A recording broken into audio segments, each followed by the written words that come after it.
Notre association du personnel est très heureuse d'accueillir à nouveau Monsieur Henri Guillemin. Il y a 3 ans, il nous avait passionnés de l'affaire Dreyfus, une affaire qui a ébranlé la France au siècle dernier, et c'est aussi un des sujets qui a aussi ébranlé la France, je dirais même l'Europe.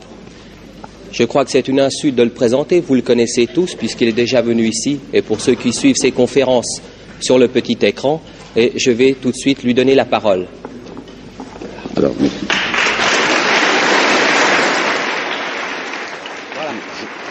je me mets là-devant, alors Non, vous pouvez vous balader. Et puis ça alors, qu'est-ce que j'en fais de ça? Je le laisse comme ça? Oui, vous le laissez comme ça. Bon. Eh bien, l'image traditionnelle de Robespierre, vous la connaissez, enfin, telle que je l'avais apprise moi-même dans les livres de Louis Madelin, qui faisait autorité quand j'étais étudiant. L'image d'un incorruptible, c'est entendu, mais en même temps une espèce de pion âcre, enfin, un fanatique glacé, une espèce de cuistre guillotineur, si vous voulez. Alors immédiatement, on opposait le visage de Danton en vous disant, oui, bien Danton est beaucoup moins incorruptible, mais Danton, c'est tout de même l'homme de l'audace, encore de l'audace, c'est un homme duquel sortait une chaleur humaine, tandis que ce petit monsieur propre mais aux mains sanglantes, quelle horreur. Mains sanglantes, ça me fait penser à l'image que j'ai vue en entrant, où le nom de Robespierre est accompagné de sang qui coule. Alors, est-ce exactement comme ça qu'il faut le voir? J'en suis pas sûr, et je peux vous dire que depuis un certain nombre d'années, cette ancienne image s'est déjà pas mal modifiée. C'est Mathiez, le premier, qui était le grand rival d'Aulard, vous savez, à la Sorbonne, Mathiez. Après lui, monsieur Soboul, qui a le même prénom, Albert Soboul. Jean Massin, qui a fait un très bon Robespierre. Et puis tout récemment, enfin il y a 2 ans je crois, monsieur Max Gallo, qui a aussi rapporté un Robespierre dont la physionomie est modifiée par rapport à l'image traditionnelle. Eh bien, je vais tenter de vous présenter Robespierre tel que je le vois. Alors pour ça, il faudrait regarder ce que c'est que le mouvement de 89 pour voir l'insertion de Robespierre. Eh bien, la chose importante à vous dire, citation de Michelet. Michelet est un grand écrivain, mais mon estime pour l'historien n'a cessé de décroître. Michelet vous affirme ceci, ce qu'il importe de savoir, c'est à quel point les idées d'intérêt furent étrangères au mouvement de 89. Et il ajoute même, oui, la Révolution fut désintéressée, c'est là son côté sublime. Je n'en crois plus rien. Voyons, qu'est-ce qui s'était passé réellement au XVIIIe siècle? La formation d'une nouvelle classe, que nous appellerons, si vous voulez, la richesse mobilière. Il y a eu cette grande expansion économique au XVIIIe siècle que vous connaissez, donc il s'était constitué une classe de financiers, d'industriels, de banquiers. Ces gens représentaient réellement une très grande part de la fortune française. Or, ils voyaient que, comme on dirait aujourd'hui, les leviers de commande étaient uniquement entre les mains de l'aristocratie. Alors, ces gens avaient envie de s'affirmer. Et ils avaient même un théoricien qui s'appelait Barnave, qui était un avocat du Dauphiné, un client des Perrier. Les Perrier, c'était de grands industriels de la région. Et Barnave a prononcé en 90 une phrase extrêmement importante, que je crois savoir par cœur. Une nouvelle distribution de la richesse appelle, c'est-à-dire exige, une nouvelle distribution du pouvoir. Autrement dit, nous qui sommes très importants dans la France, nous tenons à avoir notre part dans la gestion des affaires publiques. L'occasion qui va se présenter pour cette nouvelle classe, c'est la situation financière française en 1689, la banqueroute imminente. Les 2 raisons de la banqueroute sont les suivantes. Il y en a une très célèbre, l'autre qui l'est moins. Raison célèbre, il y avait des parasites qui ne payaient pas d'impôts, et c'était précisément ce qu'on avait privilégié, à savoir l'aristocratie et le clergé. Mais deuxièmement, il faut aussi penser à la politique financière des rois de France, surtout Louis XV et Louis XVI, une politique d'emprunt permanent. Lorsque la France de Louis XVI décide de soutenir les insurgés d'Amérique qui vont donner les États-Unis, il faut de l'argent liquide pour faire la guerre. Necker, Suisse, vous savez, qui est au service de la France, Necker dit, mais tout l'argent que vous voudrez. Naturellement, on fait des emprunts énormes, et je vous dirai entre parenthèses que Necker s'y retrouve personnellement parce qu'il fait semblant d'être désintéressé à ce moment-là, de n'être plus banquier, et il prête jusqu'à 14% à l'État français. C'est intéressant, un ministre des Finances qui fait du 14% personnellement, ce qui lui permettra d'acheter ensuite le château de Coppet. Bon, alors en 1789, vous avez la situation que voici, la moitié, c'est vrai ce que je veux dire, la moitié du budget des dépenses françaises passe aux arrérages de la dette. Situation éminemment malsaine. Alors vous pensez bien que ces industriels, enfin ces grands personnages, ces notables, ne vont pas eux-mêmes faire la révolution et descendre dans la rue. Il leur faut un bélier. Ben, le bélier est tout trouvé, c'est la petite plèbe, c'est le petit peuple. Si vous lisez un livre divertissant, et qui ne voudrait pas l'être, mais qui l'est tout à fait, un livre de M. Gaxot, de l'Académie française, sur la Révolution française, vous y lirez cette phrase surprenante. En somme, en 1689, l'ensemble était cossu. Je vous assure que c'est merveilleux de penser. L'ensemble était cossu. Alors vous voyez, quand on passe à des choses sérieuses, quelqu'un qui, Dieu sait, n'est pas un communiste, j'ai nommé M. Edgar Faure, qui a fait un très bon livre sur la chute de Turgot, et qui a cette phrase très importante, et d'un homme qui sait de quoi il parle.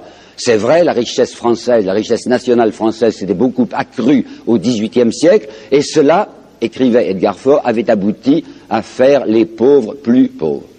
Monsieur Godchaux, encore aujourd'hui, je crois, doyen de la faculté des lettres de Toulouse, et qui a fait, dans une collection importante qui s'appelle les 30 journées qui ont fait la France, qui a fait le 14 juillet, nous apporte, lui, des chiffres. Alors, je vais vous donner quelques-uns de ces chiffres. Le travailleur, à ce moment-là, c'est quoi? C'est le travailleur des champs, surtout les journaliers. Mais il y a aussi plus de travailleurs des villes que l'on imagine. Il y a déjà des concentrations industrielles. Enfin, le travailleur des champs ou le travailleur des villes gagne à peu près 20 sols par jour au XVIIIe siècle. 20 sols, pouvoir d'achat actuel, 4 à 5 francs suisses, à peu près. Bon. Ces gens ne gagnent leurs 20 sols que quand ils travaillent, bien entendu. Ben, il y a le dimanche et il y a énormément de fêtes chômées. Alors ces gens gagnent leurs 20 sols quand ils travaillent environ 320 ou 330 jours par an. De quoi se nourrissent-ils? Ben, ils se nourrissent avant tout de ce qu'on appelait la miche de pain. On ne parlait pas de kilos à ce moment-là, ça ferait une miche d'1 kilo. Cette miche de pain coûtait 40 centimes, 40 sols, mais en fait disons 40 centimes, en 1750. Elle ne cessera pas, le prix ne cessera pas de monter. Elle va passer de 10 sous à 12 sous à 13 sous, et ce n'est pas par hasard que le 14 juillet, c'est-à-dire le jour où il y a la prise de la Bastille dont je vais vous parler, est aussi le jour où la miche de pain est le plus élevée, elle coûte 14 sous. Alors comme il faut manger tous les jours, même si on ne travaille pas tous les jours, regardez la situation de gens qui dépensent déjà 14 sous pour manger, qui gagnent 20 sous quand ils travaillent, alors qu'est-ce qu'il leur reste pour leur habitation, ou pour leur logement, quoi, ou pour leurs vêtements? Des gens donc très malheureux. Ce n'est pas étonnant que dans l'année 1788, il y avait pas mal de tumultes, des émeutes, des petites insurrections, de la misère, et en avril 1789, les États généraux ne sont pas réunis, ils vont se réunir le 5 mai, en avril 89, à Paris, une très violente insurrection qu'on appelle l'émeute Révillon, quartier Saint-Antoine, quartier ouvrier, où il y aura, on fera donner la troupe, où il y aura environ 150 morts. C'est vous dire qu'il y avait là un bélier tout à fait disponible, c'est-à-dire de pauvres gens qui crevaient. Là, les notables qui sont réunis à Versailles d'abord, et puis à Paris après, vous savez, c'est l'Assemblée dite constituante maintenant, les États généraux qui se sont transformés en Assemblée constituante, estiment que tout va bien. Le roi a en effet reculé, on va arriver à faire une constitution, et par conséquent, ces notables, c'est-à-dire la richesse mobilière, a l'impression qu'ils ont gagné. Quand brusquement, le 12 juillet 1789, le roi fait marche arrière, renvoie Necker, qui était au pouvoir et étant financier lui-même favorisait les financiers, le roi renvoie Necker et met à la place un gouvernement que nous appellerons d'extrême droite, avec Breteuil. Situation dramatique, cette fois la bourgeoisie parisienne, la grosse bourgeoisie, la bourgeoisie d'affaires parisienne, décide de se lancer, pas elle-même bien entendu, mais de lancer le peuple contre la Bastille, qui était le symbole même de l'autocratie. On va armer le peuple, c'est très redoutable, et c'est dans la journée du 13 juillet 1789 qu'on va ouvrir les Invalides, où il y avait 30 000 fusils, des canons, de la poudre, et on va distribuer des armes aux pauvres gens. On notera par exemple que 2 Suisses, très importants, le banquier Pergaud et un autre banquier genevois qui s'appelle Delesser, Pergaud c'est un Neuchâtelois, sont là parmi les gens les plus incandescents, qui ont ramassé des fusils et qui les distribuent aux gens qui passent devant chez eux. Vous avez Boscari, qui est un agent de change et un futur membre de l'Assemblée législative, agent de change, qui lui aussi va pas se battre, c'est pas convenable, mais distribue des fusils. Alors ça y est, le 14 juillet, le roi a reculé, on a rappelé Necker, on a gagné. Attention, on a gagné avec un grand risque, on a armé la plèbe. Qu'est-ce qu'elle va faire de ces fusils? Alors il faut lui reprendre ces fusils. Et on a trouvé un truc admirable, en effet, qui va réussir tout de suite. On avait distribué gratuitement ces fusils à la petite plèbe. On va les lui racheter pour 40 sous.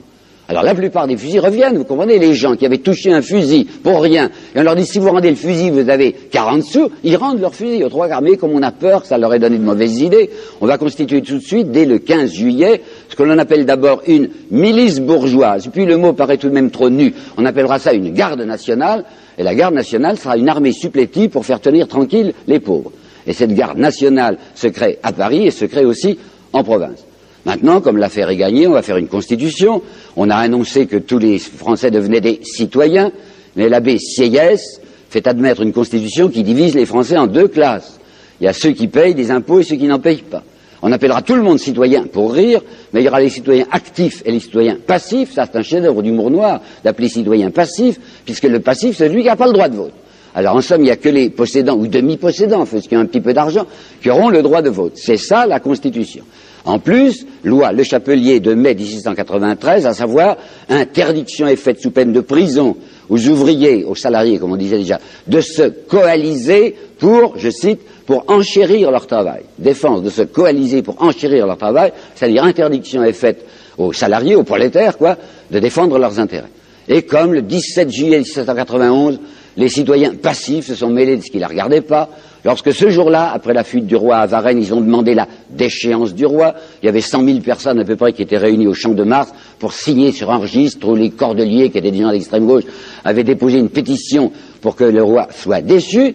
Lafayette, chef de la garde nationale, de la garde bourgeoise, et Bailly, maire de Paris, feront tirer, et sans sommation, sur ce peuple qui est là. Vous savez, c'est une date, ce 17 juillet 91, qu'il faudrait inscrire en rouge dans les livres, au moins aussi gros que le 14 juillet. Le 17 juillet 91, sans sommation, on fera tirer sur le peuple parce qu'il se mêle de ce qui ne le regarde pas en demandant la déchéance du roi. On ne saura jamais exactement le chiffre des tués, vraisemblablement près d'1 millier. Ça, c'est une leçon donnée aux petites gens qui veulent s'occuper de la gestion des affaires nationales qui n'appartient qu'aux possédants. En somme, les constituants sont des voltairiens. Comprenez-moi bien, je ne parle pas du tout de Voltaire au sens religieux. On en parle tout le temps, mais on oublie que Voltaire avait une certaine doctrine politique. Et Voltaire avait affirmé la doctrine que voici un pays bien organisé est celui où le petit nombre fait travailler le grand nombre, est nourri par lui et le gouverne. Ça, c'est une morale entretenue. Et bien, c'est la morale de la Constitution. Il y avait un monsieur qui n'était pas d'accord, un seul, un petit avocaillon d'Arras qui s'appelait Maximilien de Robespierre. Il était tout seul à la Constituante à faire des protestations. D'où sort-il? C'est un garçon qui n'a pas eu de chance. Il a perdu sa mère tout petit. Quand il avait 9 ans, son père a disparu. On dit qu'il est allé mourir à Munich, on n'en sait rien. On croit qu'il était parti avec une femme. Toujours est-il que ce petit Robespierre de 9 ans est chef de famille, puisqu'il y a derrière lui 2 sœurs et un petit garçon qu'on appelle en famille Bonbon et qui s'appelle en réalité Augustin. La chance de notre Maximilien de Robespierre, c'est un oncle paternel qui va obtenir pour lui une bourse de l'évêque d'Arras. C'est avec de l'argent ecclésiastique qu'il va faire ses études au collège Louis le Grand, bonnes études, bon travailleur, il va faire du droit, et à 23 ans, il va prendre la succession, après un intervalle, la succession de son père, qui avait été avocat à Arras.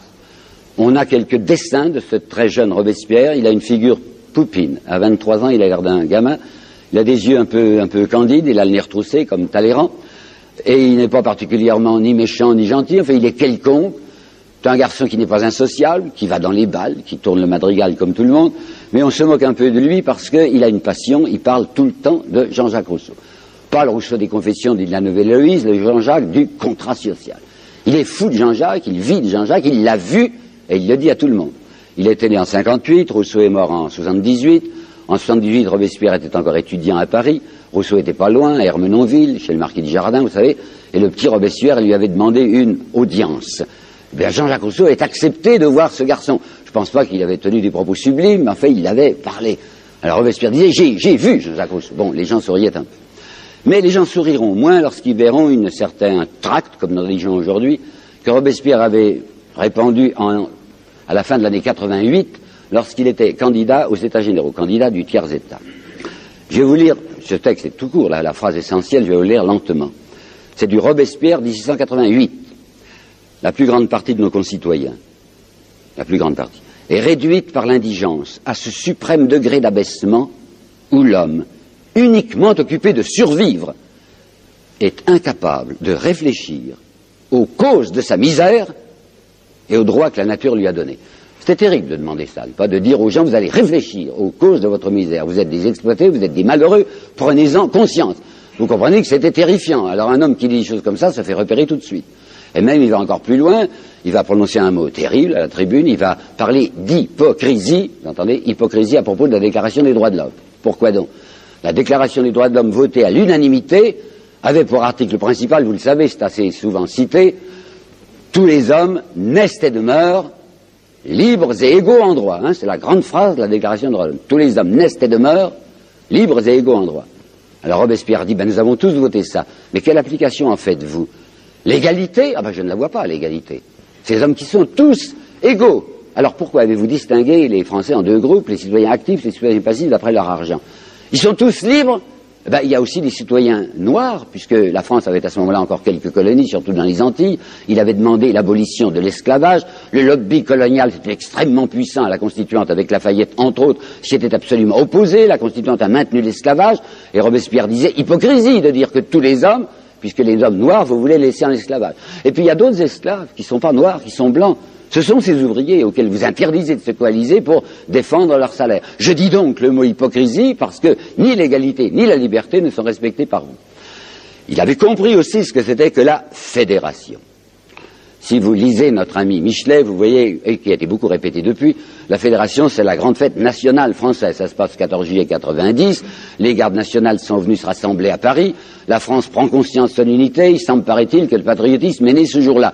Il ne s'agit pas de patriotisme. Il s'agit de quoi? Du premier congrès armé de la bourgeoisie. Ce sont les gardes nationales qui font tenir tranquilles les paysans ou font tenir tranquilles les ouvriers qui se sont rassemblés à Paris pour dire nous sommes les maîtres parce que nous avons les armes. Et Robespierre va dire ceci, vous voulez diviser la nation en deux classes dont l'une ne sera armée que pour contenir l'autre. C'est aux classes fortunées que vous voulez transférer la puissance. Voici des mots de Robespierre.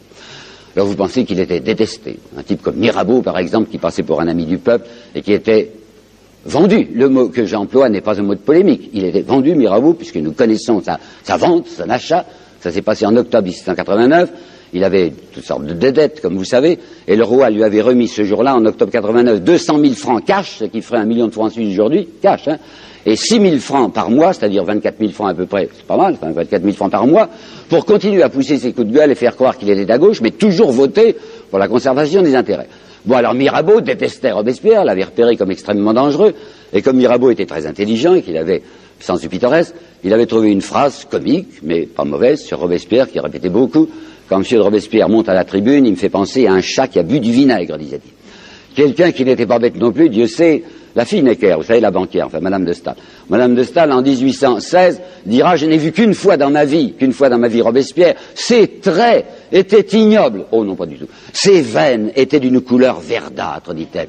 Et alors la suite, il professait sur l'inégalité des rangs et des fortunes les idées les plus absurdes. Ah ben j'ai compris, fortune, verdâtre, etc. Bon. Alors je vais vous citer maintenant un texte du Journal de Paris. Il y avait 4 grands journaux à Paris à ce moment-là.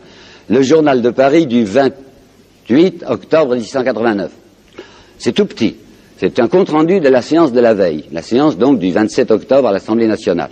Cette phrase est inouïe. Elle est donc du Journal de Paris. Hier, monsieur de Robespierre est encore monté à la tribune, point.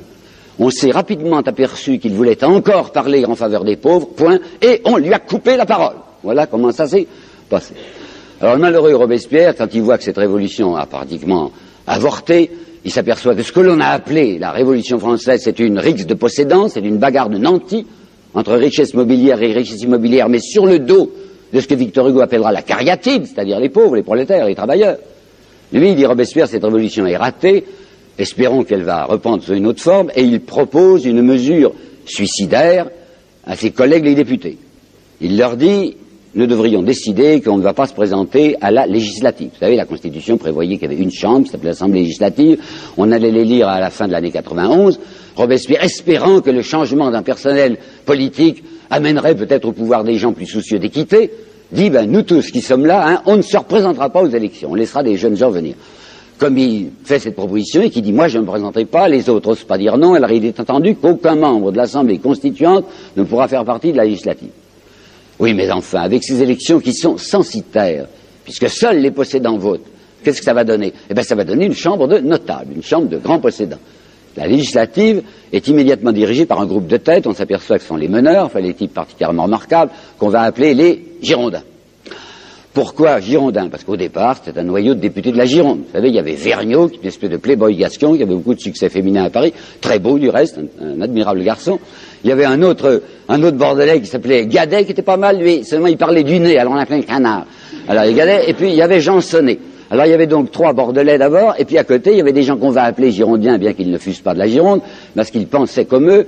Il y avait le parfumeur Isnard, qui était du Var, il y avait Barbarou, qui n'avait pas de barbe, qui était marseillais, il y avait celui qu'on appelait, je sais pourquoi, le vieux Roland, il avait 57 ans, moi je le trouve tout jeune, et puis il y avait le marquis de Condorcet, il tenait beaucoup à se faire appeler marquis, il disait toujours qu'il était un ami personnel, c'était vrai, de d'Alembert, disons si vous voulez que c'était l'encyclopédiste de service à la législative. Alors ça, c'est les Girondins. Qu'est-ce qu'ils vont faire, les Girondins, qui conduisent la politique française, c'est vrai. Et la législative est élue pour 2 ans. Ben, elle ne fera pas ces 2 ans. Elle est élue à l'automne 91, et elle va tomber le 10 août 92, dans les circonstances que vous savez, mais que je vais vous rappeler. Alors, qu'est-ce qu'ils vont faire, ces Girondins qui conduisent tout? Ils vont faire une seule chose. Ils vont déclarer la guerre à l'Autriche et à la Prusse. Voyons, là-dessus, encore, on nous dit, c'est Michelet, par exemple. Michelet nous dit pourquoi la guerre. Ah, ben voilà, c'est parce que les Girondins étaient des hommes qui adoraient la liberté. Le volcan révolutionnaire jetait ses étincelles sur le monde entier, ou encore, changeant d'image, c'est l'océan révolutionnaire qui déborde. Enfin, soyons sérieux. Bon, alors, on nous dit d'autre part, guerre préventive. Ça se fait, des guerres préventives. On savait absolument que les autres allaient attaquer, que les Autrichiens et les Prussiens ne pouvaient pas tolérer cette France en désordre, que la reine était autrichienne et que par conséquent son frère, l'empereur d'Autriche, n'avait qu'une idée, c'était d'écraser les Français. Ce n'est pas vrai. Plus aucun historien aujourd'hui ne soutiendrait que la France était menacée militairement à ce moment-là. Il y avait les émigrés, bien sûr. Ils étaient environ 15 000, qui étaient à Koblenz, vous savez, sur les bords du Rhin. Ils étaient 15 000 sur les 25 millions de Français, c'était pas extrêmement dangereux, ils faisaient beaucoup de moulinets, mais ils n'étaient redoutables que s'ils avaient derrière eux la possibilité d'avoir l'appui militaire des forces autrichiennes et des forces prussiennes. Ça, c'eût été redoutable. Mais précisément, le malheur de ces immigrés, c'est qu'ils ont beau supplier les Autrichiens ou les Prussiens d'intervenir, les Autrichiens et les Prussiens ne veulent pas intervenir. Et même la reine Marie-Antoinette qui a écrit à son frère l'empereur en lui disant « Le plus grand service que vous pourriez nous rendre serait de nous tomber immédiatement sur le corps », l'empereur d'Autriche ne veut rien entendre. Pourquoi? Parce que l'Autriche et la Prusse ont leurs yeux fixés sur l'Est et non pas sur l'Ouest. Sur l'Est, c'est-à-dire la Pologne. Vous vous rappelez le fameux destin de la Pologne au XVIIIe siècle, gâteau que tout le monde mangeait? Non, ils étaient 3 à le manger. Il y avait eu déjà 2 mangements, si je puis dire, et l'Autriche et la Prusse regardaient avec inquiétude du côté de Catherine II, dont les dents étaient très longues, en se disant si on n'intervient pas, elle va tout manger. Alors il faut qu'on garde nos soldats pour une intervention militaire en Pologne. Après, on verra du côté de la France. Donc, rien à faire, ils ne veulent pas s'engager. Tout ce que les émigrés ont obtenu de la Prusse et de l'Autriche, c'est la déclaration de Pillnitz, vous trouvez ça dans tous les livres, déclaration purement platonique, en disant, oui, le moment venu, si notre unité se constitue, si l'Angleterre, qui avait bien envie de rester neutre, accepte aussi, alors on pourrait envisager plus tard, pour ça, une intervention militaire sur la France. Il n'y a pas de danger militaire. Alors, pourquoi est-ce que les Girondins vont faire la guerre? Ben, c'est très intéressant et beaucoup d'histoires ne le disent pas encore. Ils vont faire la guerre pour avoir de l'argent. Pourquoi? La banqueroute dont je vous ai parlé tout à l'heure, comment est-ce qu'on l'avait conjurée? Vous vous rappelez, à l'automne 1789, la France décide de mettre la main sur les biens du clergé. Et je n'y vois aucun inconvénient, étant donné que l'Église avait 3,5 milliards de biens, ce qui était un peu excessif. Alors comme la situation française était pénible, ben, on prenait l'argent du clergé. Alors on ne pouvait pas jeter immédiatement sur le marché ces 3,5 milliards de biens, et on avait fait pour la première fois, vous le savez bien, des papiers-monnaies, qu'on appelait assignats. Et les assignats étaient gagés par cette fortune ecclésiastique, devenue fortune nationale. Ça s'était passé à l'automne 89, et nous en sommes maintenant à l'automne 91. Et bien la planche d'assignats a déjà tellement bien tourné qu'il y a 1 milliard 900 millions d'assignats en circulation. Et l'assignat commence à perdre sa valeur. C'est-à-dire qu'en 91, si vous arrivez dans une banque avec un assignat de 100 francs et que vous demandez 100 francs or, on vous donne 80 francs. L'assignat a déjà perdu du 20%. Si on continue, il n'y a pas de raison pour que ça s'arrête, si on continue à faire tourner la planche d'assignats comme ça, dans 6 mois, il n'y a plus de gage. Par conséquent, c'est la monnaie qui tombe. Il faut faire de l'argent. Ben, on ne peut plus en trouver du côté du Curon à tout prix. Mais heureusement, il y a les Rhénans à côté de la France, il y a les Belges qui ont pas mal d'argent, eh bien on va les prendre le bien d'autrui. C'est exactement ça. La guerre des Girondins, c'est une guerre de rapine. Et il ne faut pas que je me mette à affirmer des choses aussi affreuses sans apporter immédiatement des preuves. Alors je vais vous les donner, les preuves. 14 décembre 1791, nouveau ministre de la guerre, il s'appelle Narbonne, il est très bien avec les Girondins. Narbonne, c'est l'amant numéro X de Madame de Staël, elle trouvait plus drôle de faire l'amour avec un ministre, elle l'avait fait ministre de la guerre. Alors, le 14 décembre 91, il est à la tribune, ce Narbonne, et il dit la phrase suivante, qui est à l'officiel, que vous pouvez vérifier. Il faut faire la guerre, point. Le sort des créanciers de l'État en dépend. Ben, on ne peut pas être plus net, n'est-ce pas? Si on ne fait pas la guerre, le sort des créanciers de l'État, il est fichu. Le 29 décembre 91, Brissot, qui est apparenté, comme nous dirions, apparenté aux Girondins, lui aussi fait cette déclaration. Écoutez bien, la guerre est indispensable à nos finances et à la tranquillité intérieure. Je vous demande de garder la tranquillité intérieure dans un coin de votre mémoire. Indispensable à nos finances et à la tranquillité intérieure. Alors, il y a toujours ce gêneur, en fait, qui est toujours là pour empêcher de danser en haut, c'est Robespierre, qui va encore faire une protestation pendant 1 mois et demi. Il n'est plus député, puisque c'est la législative, mais il a sa tribune des Jacobins. Et décembre 91, janvier 92, Robespierre fait une charge permanente et à fond contre l'idée de la guerre. Et qu'est-ce qu'il dit?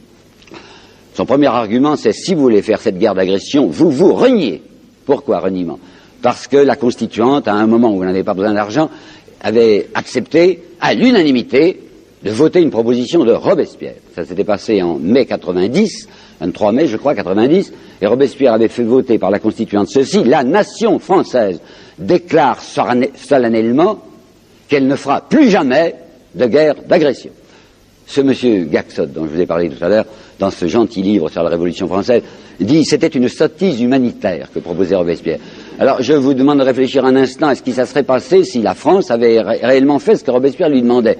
Qu'est-ce que c'était que la politique internationale à ce moment-là? Comme aujourd'hui, c'était la jungle, les gros mangeant les petits.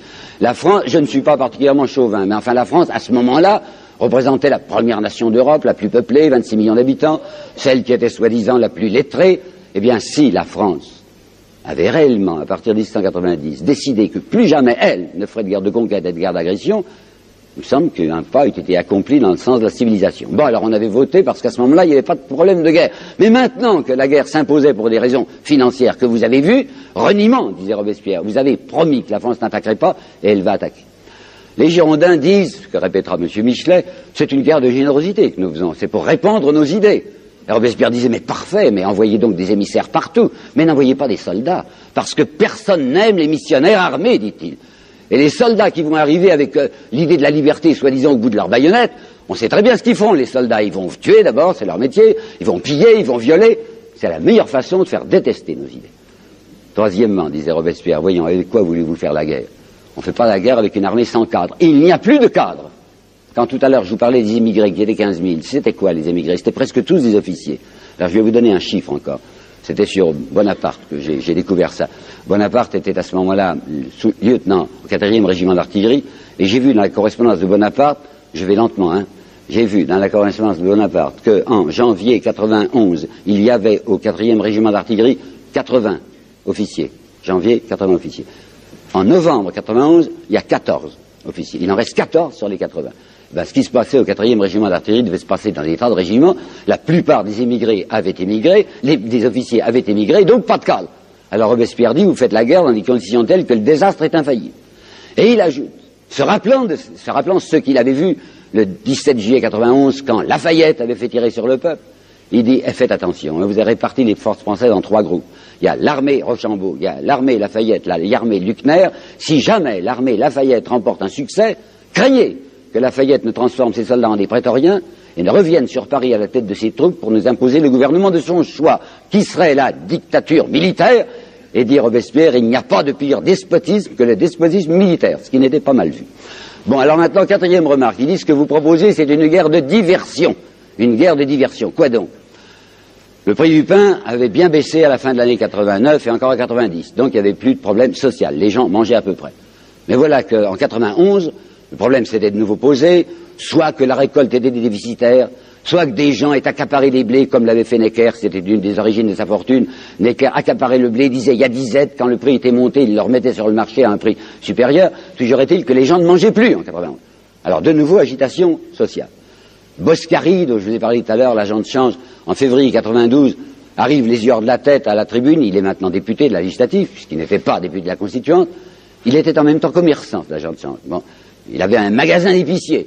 Et il dit, c'est passé une chose épouvantable, ce matin, des ménagères sont entrées dans mon épicerie et ont volé des piles de savon. C'était vrai, c'était une chose extrêmement indigne, il avait annoncé une augmentation massive du prix du savon, les femmes ont pris ça très mal, c'était venu voler le savon, ce qui était déjà très coupable.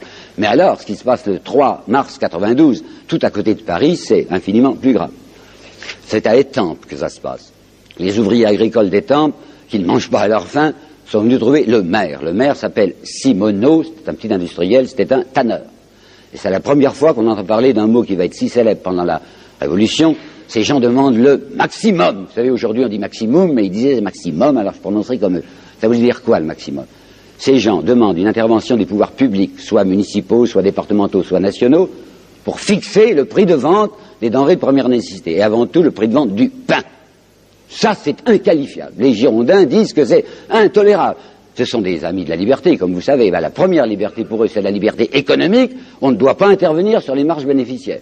C'est à ce moment-là même que M. Roland, le vieux Roland dont je vous parlais, prononce cette phrase: tout ce que l'Assemblée, la législative, tout ce que l'Assemblée peut faire en matière économique, c'est de déclarer qu'elle n'interviendra jamais. Qu'elle n'interviendra jamais. Alors, comme le maire leur dit: non, non, n'y comptez pas, ça, jamais je ne taxerai le pain, les types qui crèvent le tuent. C'est le premier mort, un des premiers morts de la Révolution, enfin le mort pour la propriété, si vous voulez. Les Girondins sont complètement affolés en se disant: il faut faire la guerre.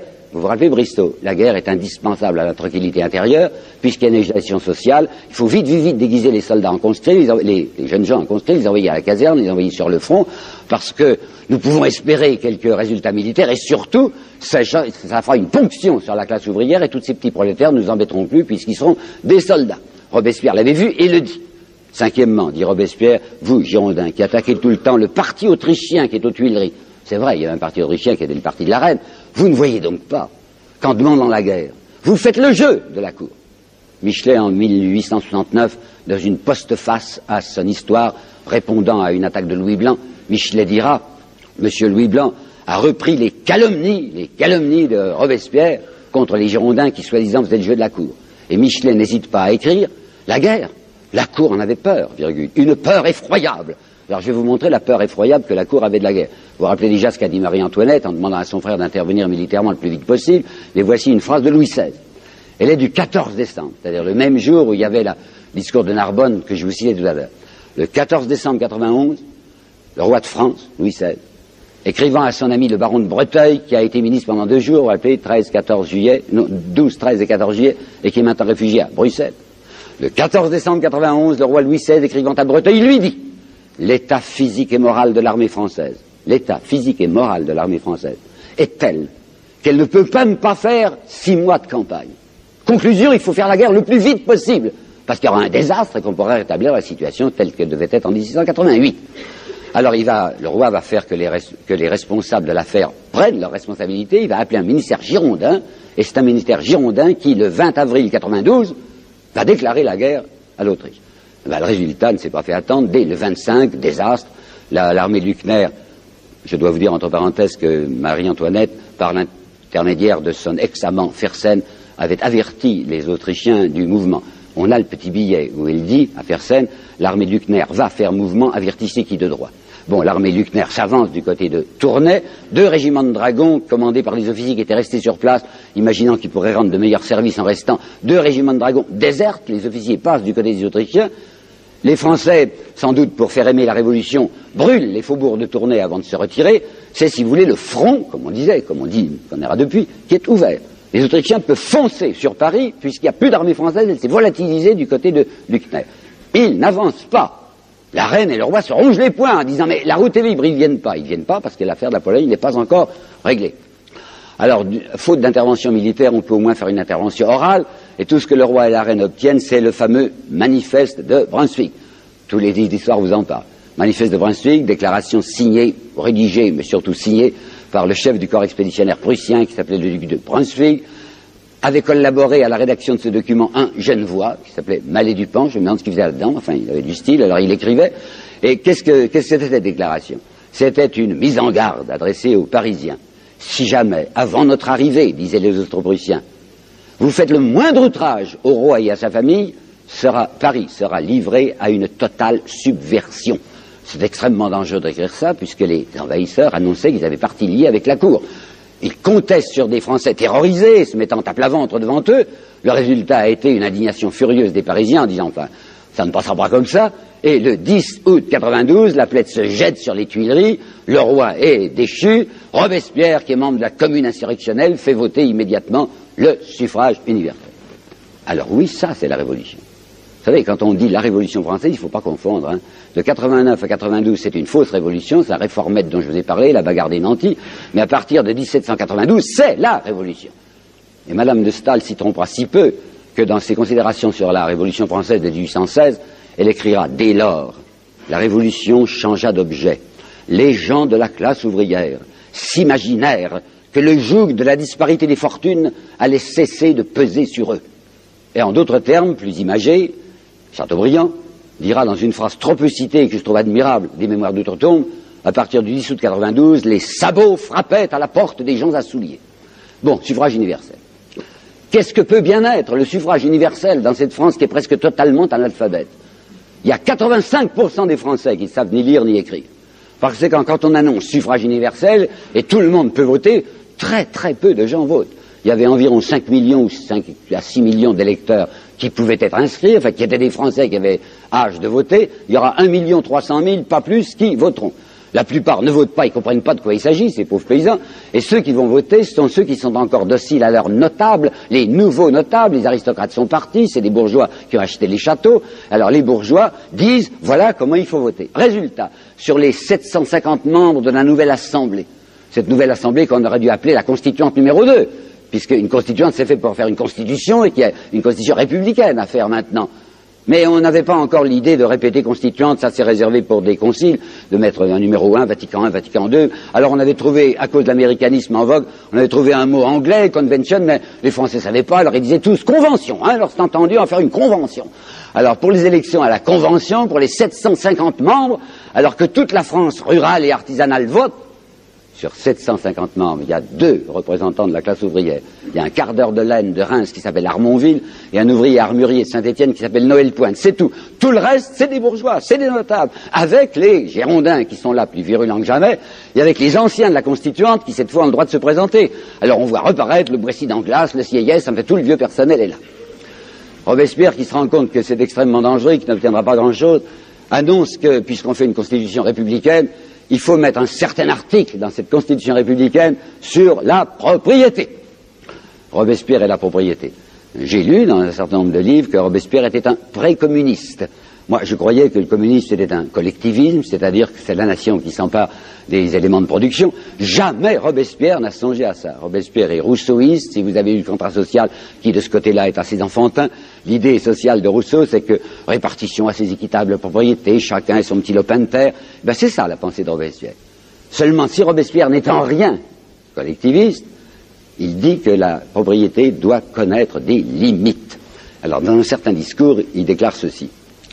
Il y a dans votre déclaration des droits de l'homme un adjectif inédit, et il a raison. La déclaration des droits de l'homme à propos de la propriété avait dit la propriété est inviolable, soit, et sacrée. Ah, c'était la première fois qu'on employait un mot religieux pour la propriété. Mais je vous l'ai dit déjà, les constituants étaient des gens positifs, des voltairiens, savaient distinguer ce qui est réel et ce qui est irréel. Alors les choses sacrées, les choses religieuses, ça n'a pas de consistance. La propriété, ça, c'est une chose respectable, donc on va mettre sacré. Alors Robespierre dit, vous avez déclaré que la propriété était sacrée. Demandez donc à un négrier, puisque vous n'avez pas voulu abolir l'esclavage, demandez à un négrier sa propriété. Il va vous montrer, dit Robespierre, vous désignez du doigt un bateau. Non, je me trompe, dit Robespierre, un vaisseau flottant, un cercueil flottant. Un cercueil flottant plein de femmes et d'enfants, d'hommes et d'enfants à la peau noire. Et il vous dira en toute conscience et appuyé par vous-même, ceci est ma propriété. Ma propriété est sacrée. Robespierre dit, mais vous savez bien que c'est pas possible. On ne peut pas être propriétaire d'êtres humains. Donc vous voyez qu'il y a une limite à la propriété. Et de même que la limite de la liberté, c'est la liberté d'autrui, de même la limite de la propriété, c'est la vie ou la dignité d'autrui. Je demande donc que la Constitution républicaine marque telle limite au droit de propriété. Hurlement, vocifération. Immédiatement, Barrère propose peine de mort pour, les Girondins aimaient beaucoup jongler avec ce mot, peine de mort pour quiconque proposera une loi attentatrice à la propriété individuelle ou commerciale. Ça, il ne vivait pas, ou commerciale. Et puis, comme on arrive à l'anniversaire de la mort de Simoneau, vous savez, le pauvre tanneur qui s'était fait liquider l'année précédente, les Girondins organisent une grande fête qu'on va appeler la fête des lois. Fête des lois ou fête des morts, enfin en l'honneur du martyr de la propriété. Et pour ce jour-là, les Girondins ont fait modifier les custons républicains, qui, depuis septembre 92, étaient liberté, égalité, fraternité. Fraternité, c'est un mot de trop, et les Girondins mettront sur les écusons, ce jour-là, liberté, égalité, propriété. Et à partir du mois de mai 1793, c'est une offensive, suivez-moi bien, c'est une offensive des Girondins pour appeler la province à se lever contre Paris. Pourquoi? Parce que Robespierre est député de Paris. Parce que dans les élections pour la Convention, si les élections ont été parfaites, de notables très assoupis à travers toute la France, la députation parisienne est entièrement, comme nous dirions aujourd'hui, d'extrême gauche. Il y a là Robespierre, il y a là Marat, il y a Danton, dont je vous parlais tout à l'heure, enfin des gens redoutables. C'est pourquoi les Girondins disent il faut appeler la province au secours de ce Paris qui est menacé. Et le 8 mai 1893, Vergniaud, montant à la tribune, jette son premier appel de guerre civile. Vergniaud dit « Habitants de la Gironde, levez-vous ! Il n'y a plus une minute à perdre, sous peine de voir les bases de la société se dissoudre. » Cambon, qui est à la fois député et industriel du Midi, Cambon fait à la tribune une déclaration parallèle. « Généreuse population du Midi, levez-vous !» Et ça va aboutir à la déclaration d'Isnard, le parfumeur girondin, du 23 mai, 23 ou 25, je crois que c'est plutôt 25 mai 93, où Isnard, à la tribune, va faire son petit Brunswick. Vous vous rappelez, Brunswick, le Prussien, avait dit si les Parisiens sont pas sages, Paris sera livré à une totale subversion. Et lui, Isnard, qui est cependant, je croyais, un Français, va dire si la population de Paris se mêle du moindre attentat à l'égard de la propriété, Paris sera détruit par les forces provinciales, puis comme il a le sens du pittoresque, et bientôt, dit-il, le voyageur des bords de la Seine se demandera si jamais une ville s'est élevée là. Alors Robespierre, qui a compris, le soir même aux Jacobins, dit c'est clair, la situation est maintenant entre les sans-culottes et les culottes dorées. J'appelle le peuple à l'insurrection. Et le 31 mai, la foule entoure la Convention, exigeant la disparition de 32 députés girondins. Michelet déchire ses vêtements en racontant ça, en disant c'est un attentat. C'est vrai, c'est parfaitement vrai. C'est extrêmement illégal. Ce sont les représentants de la nation n'a pas voté, ben elle aurait dû voter. Et c'est une toute petite partie de la plèbe parisienne qui se mêle de dire nous portons atteinte au suffrage universel et nous voulons l'exclusion de 32 députés. Lamartine, qui ne passe pas pour un esprit violent, Lamartine, dans son histoire des Girondins, dira oui, c'est vrai, c'était parfaitement illégal, mais il y a des morts, il y a des cas, il y a des heures où il n'est plus question de légalité ou d'illégalité, il y a des heures de vie ou de mort, a dit Lamartine.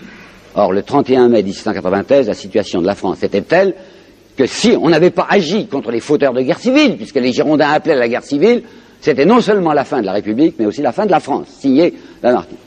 D'ailleurs, il y a des excités comme Hébert, vous savez, Hébert qui dirigeait le Père du Chêne, qui est un journal assez déshonorant, dont Jaurès, dans son histoire socialiste de la Révolution française, dira si la Révolution avait pu être déshonorée et l'eût été par Hébert, Hébert demandait du sang, demandait qu'on tuât ces députés.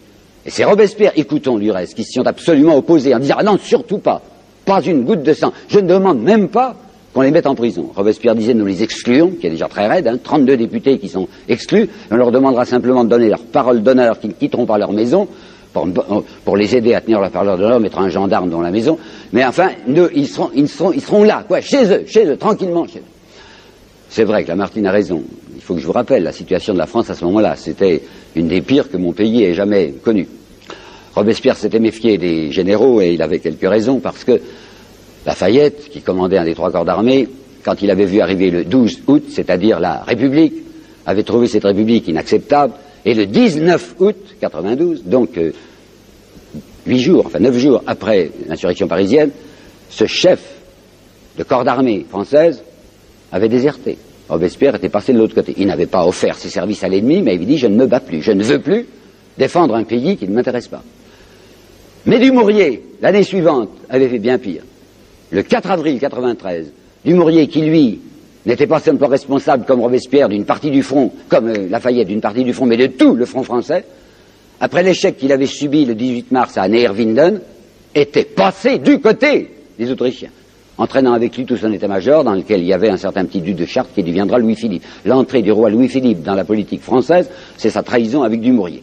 Eh bien, toujours est-il que Dumouriez est passé de l'autre côté, a offert ses services à l'envahisseur, qui du reste ne l'utilisera pas, on le verra reparaître que beaucoup plus tard.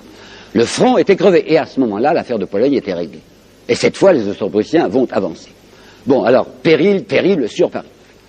Deuxièmement, le 10 mars 93, et je vous explique la situation fin mai, début juin, le 10 mars 93, tous les départements de l'Ouest avaient pris feu. C'est ce qu'on appelle, d'un mot simplifiant, la Vendée, l'insurrection de Vendée, Or, vous savez où ça se trouve, la Vendée à un certain point français, mais en réalité, c'est la Bretagne aussi, il faudrait dire Bretagne et Vendée, qui avait pris feu. Là, je tiens à vous dire très rapidement une rectification. J'ai longtemps vécu sur l'idée que c'était une insurrection religieuse, que ces Vendéens et ces Bretons étaient des gens extrêmement catholiques, qu'ils ne pouvaient pas tolérer la politique anti-religieuse de la Convention, et qu'ils avaient pris feu. Et effectivement, ils vont constituer une armée qu'on appellera la Grande Armée catholique et royale. Ce n'est pas vrai, ça ne s'est pas passé comme ça. Il n'y avait plus de persécution religieuse en 93, à cause de Robespierre. Robespierre était franc-maçon, il était donc non catholique, mais il ne voulait absolument pas qu'on persécute quiconque pour ses opinions religieuses. En revanche, en 90, 91, 92, il y avait eu de la persécution religieuse. Quand on avait décidé la constitution civile du clergé, et autant je vous ai dit tout à l'heure que je trouvais normal que la nation prenne les 3,5 milliards de biens du clergé, autant je trouve parfaitement anormal que des laïcs sans mandat décident une réforme de l'Église, ça ne les regarde pas. Il fallait au moins consulter le pape, au moins les fidèles, pas du tout, les constituants avaient dit ça se passera comme ça et comme ça. Alors il y avait la moitié du clergé français qui n'avait pas marché, on appelait ça les prêtres réfractaires, et je vous assure que les Girondins, qui étaient furieusement anti-religieux, avaient poussé avec violence à la persécution anti-religieuse. Est-ce que les Vendéens avaient bougé? Absolument pas. Et c'est maintenant qu'on ne persécute plus les prêtres que les Vendéens bougent. Pourquoi? Parce que je vous l'ai dit, c'est le 1er mars 93 que les Autrichiens ont enfoncé le front français. Parce que le territoire français est menacé, parce que la Convention vient de demander une levée générale, on n'ose pas encore parler de conscription, mais on dit il faut que tout le monde défende le sol national, et quand on demande aux paysans de Bretagne ou de Vendée de prendre les armes pour aller défendre cette frontière de l'Est, ils savent même pas où c'est, pas question. La Vendée et la Bretagne se peuplent d'objecteurs de conscience, des gens qui ne veulent pas marcher, qui ne veulent pas aller se battre. Toujours est-il, ces départements sont à feu et à sang. Et les Girondins, il y a Vergniaud et quelques-uns qui étaient d'honnêtes gens, qui, ayant donné leur parole d'honneur, ont maintenu leur parole d'honneur, n'ont pas bougé, d'ailleurs ça leur coûtera la tête. Mais la plupart des autres, malgré leur parole d'honneur, sont partis. Et qu'est-ce qu'ils ont fait? Les Girondins ont eu à ce moment-là parti lié avec les royalistes et ont mis en insurrection tous les départements où ils étaient importants. Si bien qu'au 1er juin 1693, 60 départements sur les 90 départements français sont en état d'insurrection. Vous voyez la gravité de la situation. Il y a quelqu'un à ce moment-là qui est très important, dont je ne vous ai pas encore parlé, c'est Danton.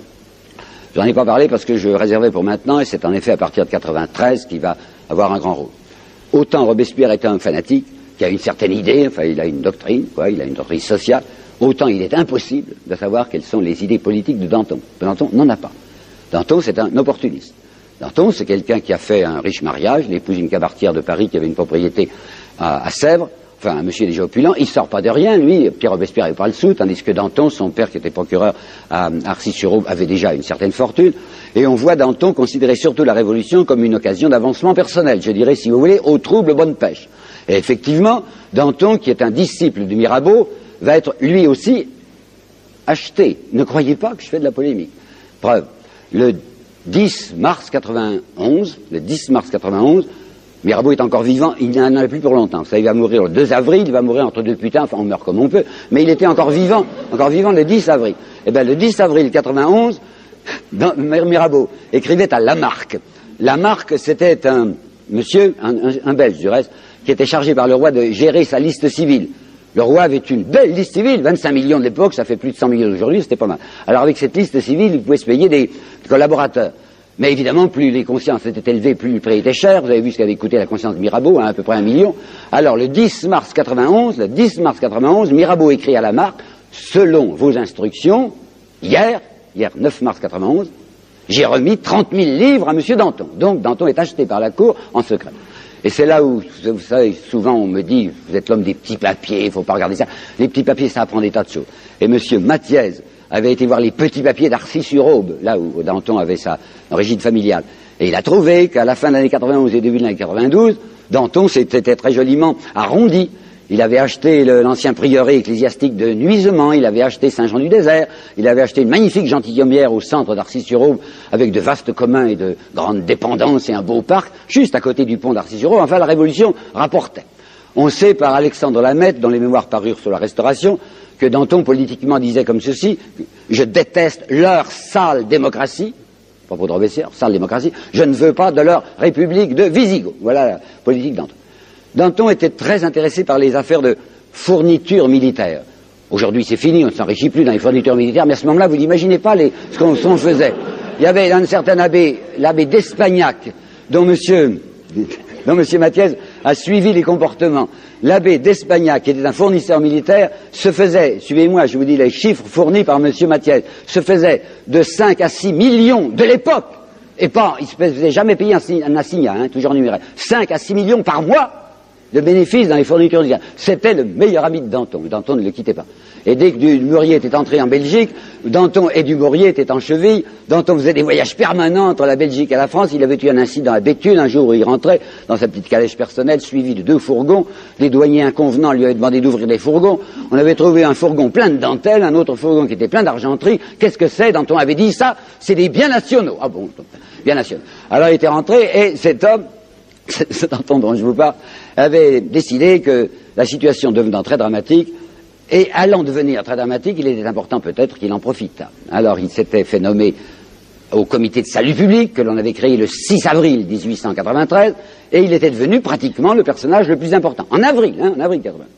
Mais cette situation dramatique qu'il avait espéré maîtriser devenait de plus en plus dramatique, si bien qu'au renouvellement, le renouvellement était mensuel, chose que j'ai longtemps ignorée. Le comité de salut public est renouvelé mois par mois.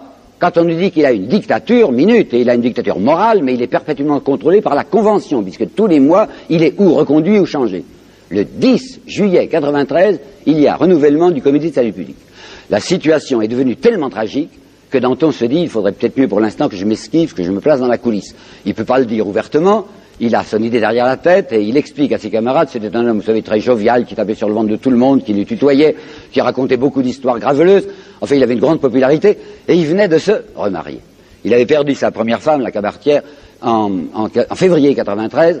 Il avait d'elle 2 enfants qu'il adorait, il aimait beaucoup ses gosses, il aimait beaucoup sa femme, il a trompé tout le temps, mais il l'aimait bien. Enfin, elle était morte en février 93, et Danton n'est pas quelqu'un qui peut supporter un long veuvage, si bien que veuf en février, il se remarie en juin, il la prend plus jeune, elle a 15 ans et demi, et il explique à ses camarades, il explique à ses amis de la Convention, jouissant de la popularité que vous lui connaissez, il dit, écoutez, tout de même, enfin, je viens de me marier, elle a 15 ans et demi, j'ai tas de choses à lui apprendre, vous allez me donner un petit congé. Alors tout le monde dit, mais oui, Danton, bien sûr, ça y est, il part, le 10 juillet 93, il n'est plus au pouvoir.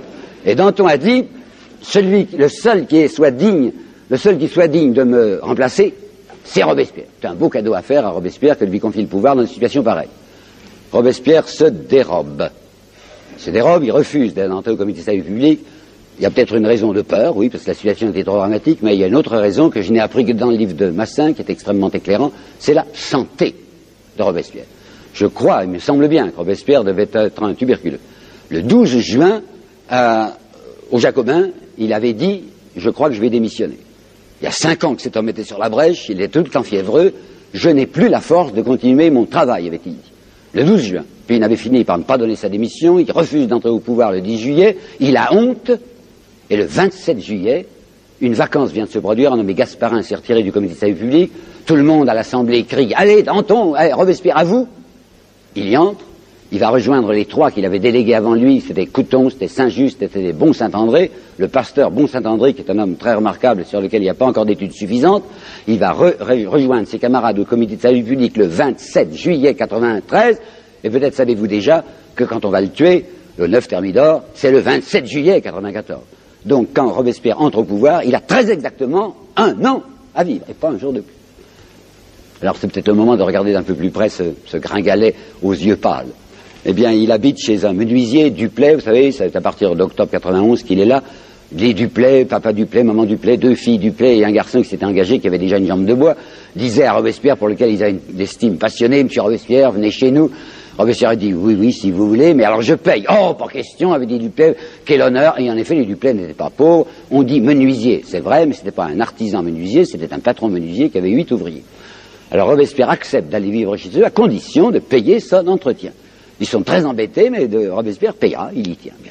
Alors il s'est logé tout au sommet de la maison, sa petite chambre, c'est une espèce de cellule, vous savez, c'est une chambre mansardée, donne sur la cour intérieure, ça sent le sapin, il y a tout le temps du bois qui sèche là-dedans, et ameublement misérable, volontairement du reste, il y a 2 tréteaux sur lesquels il y a une planche de sapin où il travaille, il a fait mettre des rayons pour ses bouquins, et il y a un lit de fer dans un coin, c'est ça la chambre de Robespierre. Il est vrai qu'il y a des tas de dessins de lui, ce qui permet à ses adversaires de dire qu'il était narcissiste, il se contemplait tout le temps. Mais non, c'est maman Duplay, en tout bien tout honneur, qui était passionnée de lui, et qui tapissait sa chambre d'images de lui qu'on vendait dans les rues. Peut-être qu'il y trouvait plaisir, peut-être, mais enfin c'est vrai, c'est maman Duplay. Oui. C'est un C'est un garçon qui n'a pas de femme dans sa vie. Et ça amuse beaucoup Danton. Déjà, Danton savait que Robespierre tenait à payer sa pension, et Danton avait utilisé cette charmante formule. Il avait dû dire que l'argent lui fait peur. Oh, à Danton, ça ne lui faisait pas peur du tout. Mais enfin, Robespierre tenait. Alors, quand Danton avait su aussi qu'on avait beau surveiller Robespierre, il n'avait pas de maîtresse. Pourtant, il y avait les deux filles, il a les deux filles Duplay. Il y en a une qui va épouser un ami de Robespierre, député du Nord comme lui, qui s'appelait Lebas. Ça, c'est Élisabeth. Et puis il y avait Éléonore, qui je crois était assez amoureuse de Robespierre, et Maman Duplay aurait été des folles de joie d'avoir Robespierre pour gendre, et lui présentait ce jour son Éléonore.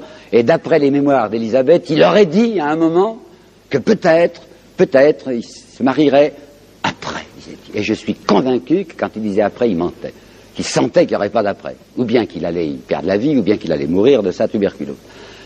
Ah, au moment où j'en suis venu de la vie, vous savez, je crois comprendre maintenant ce que c'est que les obsédés sexuels. C'est les gens qui n'ont pas connu une tentation plus grande. Eh ben, je vois par exemple un homme comme Lamartine, que j'ai bien étudié, un homme comme Jaurès, que j'ai bien étudié. Il n'y a pas de femme dans leur vie. Parce que quand un type est passionné par une idée au point où l'était Robespierre, c'est ça qui compte le plus. Robespierre, c'est quelqu'un qui croyait à ce qu'il disait, et même c'est une phrase bien amusante de Mirabeau contre lui que j'avais réservée tout à l'heure pour vous la citer maintenant. Mirabeau avait osé dire avec un incroyable cynisme, Monsieur de Robespierre est disqualifié pour la politique car il croit tout ce qu'il dit, disait Mirabeau. Eh bien c'est vrai, c'était un homme qui avait une grande idée, l'idée que personne ne s'occupe des écrasés, des humiliés, des déshérités. Eh bien moi, Robespierre, je voudrais le faire. Bien. Alors qu'est-ce qu'il va faire? Eh bien il va en mettre un coup, je vous assure. Il va commencer, il l'avait déjà demandé à Couthon et à ses camarades, par l'abolition des droits féodaux. Alors vous devez dire que je déraille, étant donné que chacun sait que les droits féodaux, c'est la nuit du 4 août où ils ont été abolis. Il faut lire, je vous le recommande, la page de M. Michelet à ce propos. C'est magnifique. Jamais il n'a été plus beau, il est saisi de transport lyrique, il finit par crier, il n'y avait plus à ce moment-là, plus de classe en France, rien que des Français à part entière, vive la France. C'est dans le texte de Michelet. Vous savez ce qui s'était passé en vérité? Il y avait un certain nombre de châteaux qui s'étaient mis à brûler, parce que les paysans avaient envoyé des délégués, états généraux, ils ne comprenaient pas grand-chose, mais il y avait deux choses qui les intéressaient, les paysans, c'était de plus payer les dîmes ecclésiastiques et de plus payer les droits féodaux. Les gens étaient réunis, les députés étaient réunis depuis le 5 mai. Après le 14 juillet, où ils ont su qu'il s'était passé de drôles de choses à Paris, les paysans de cette région s'impatientent et disent, et nos dîmes, et nos droits féodaux. Alors comme ils voient que rien ne se passe, ils mettent le feu à un certain nombre de châteaux et même de châtelains, épouvante à la Constituante. Alors dans la nuit du 4 août, comme on sait que ça flambe un peu partout, et qu'il faut jeter sur ce feu, non certes de l'huile, mais de l'eau, il y a le duc d'Aiguillon qui va monter à la tribune et qui va faire une grande déclaration en disant, l'aristocratie est prête à renoncer à ses droits féodaux.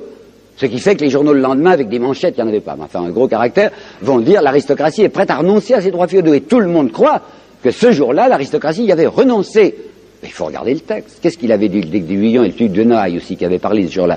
Il avait dit, nous sommes prêts à envisager de renoncer à nos droits féodaux si on nous les rachète au denier 30. Ce qui pour moi était du chinois.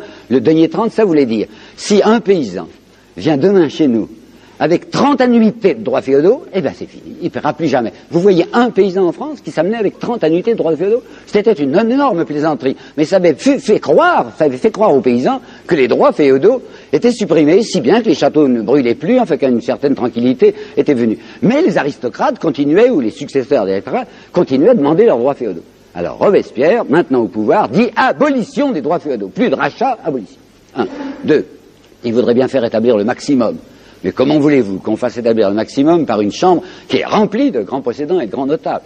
Les Girondins, ils sont les plus importants. Et même maintenant, c'est plus les Girondins, mais c'est des gens qui pensent comme eux.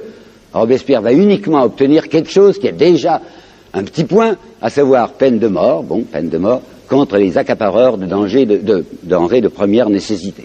Quiconque accaparera du blé risque sa tête. Troisièmement, Robespierre, qui est averti par la conduite de Dumouriez et par celle de Lafayette, va faire avec Saint-Just une certaine circulaire que je vais vous dire. L'insubordination des généraux est la pire dans un État libre, dans une république. L'insubordination des généraux est la pire dans une république. Dans un État libre, c'est le pouvoir militaire qui doit être le plus astreint. Alors, décision de mettre des commissaires civils à côté de tous les généraux en campagne, non pas pour surveiller leur comportement stratégique, ça ne les regarde pas, mais pour voir qu'ils ne fassent pas le même coup que Dumouriez ou que Lafayette. Et d'autre part, on va reconstituer des cadres qui seront pris dans la petite troupe, c'est là où on va voir sortir, vous savez, les fameux, les Hoche, les Marceau, les Kléber, qui étaient des simples soldats, des sergents, des sous-lieutenants, et qu'on va bombarder généraux. Alors, cette fois, on va obtenir en effet un certain nombre de succès. Les Français qui se faisaient battre partout jusqu'alors vont obtenir grâce à Robespierre et à Saint-Just, et non pas grâce à Carnot, comme on le raconte. Carnot et ses 14 armées. Carnot est un instrument de Saint-Just et un instrument de Robespierre. On va obtenir la victoire de Honscott qui va délivrer Dunkerque, la victoire de Wattignies qui va délivrer Maubeuge, et Hoche est en train de constituer à Strasbourg une armée assez puissante pour reconquérir l'Alsace, sur laquelle les Autrichiens sont entrés. Enfin, Robespierre va supprimer, pour le plus grand deuil de Danton, les fournisseurs militaires. C'est-à-dire que l'État passera directement ses contrats, ne passera plus par l'abbé d'Espagnac et autres. Et il va faire établir 3 usines nationales, les premières, 3 usines nationales d'armement, 2 usines à Paris et une usine à Brest pour l'armement maritime, ce qui fait pousser des hurlements aux industriels en disant quoi, alors l'industrie privée est menacée par l'industrie d'État, c'est intolérable. Mais Robespierre jouit d'un tel prestige qu'il n'y a pas moyen de dire le contraire. Alors Danton, qui s'était persuadé qu'une fois Robespierre au pouvoir s'y tuerait, enfin glisserait sur toutes les peaux de Balin, Danton va essayer à 3 reprises de le faire tomber. Je dirais ça très rapidement.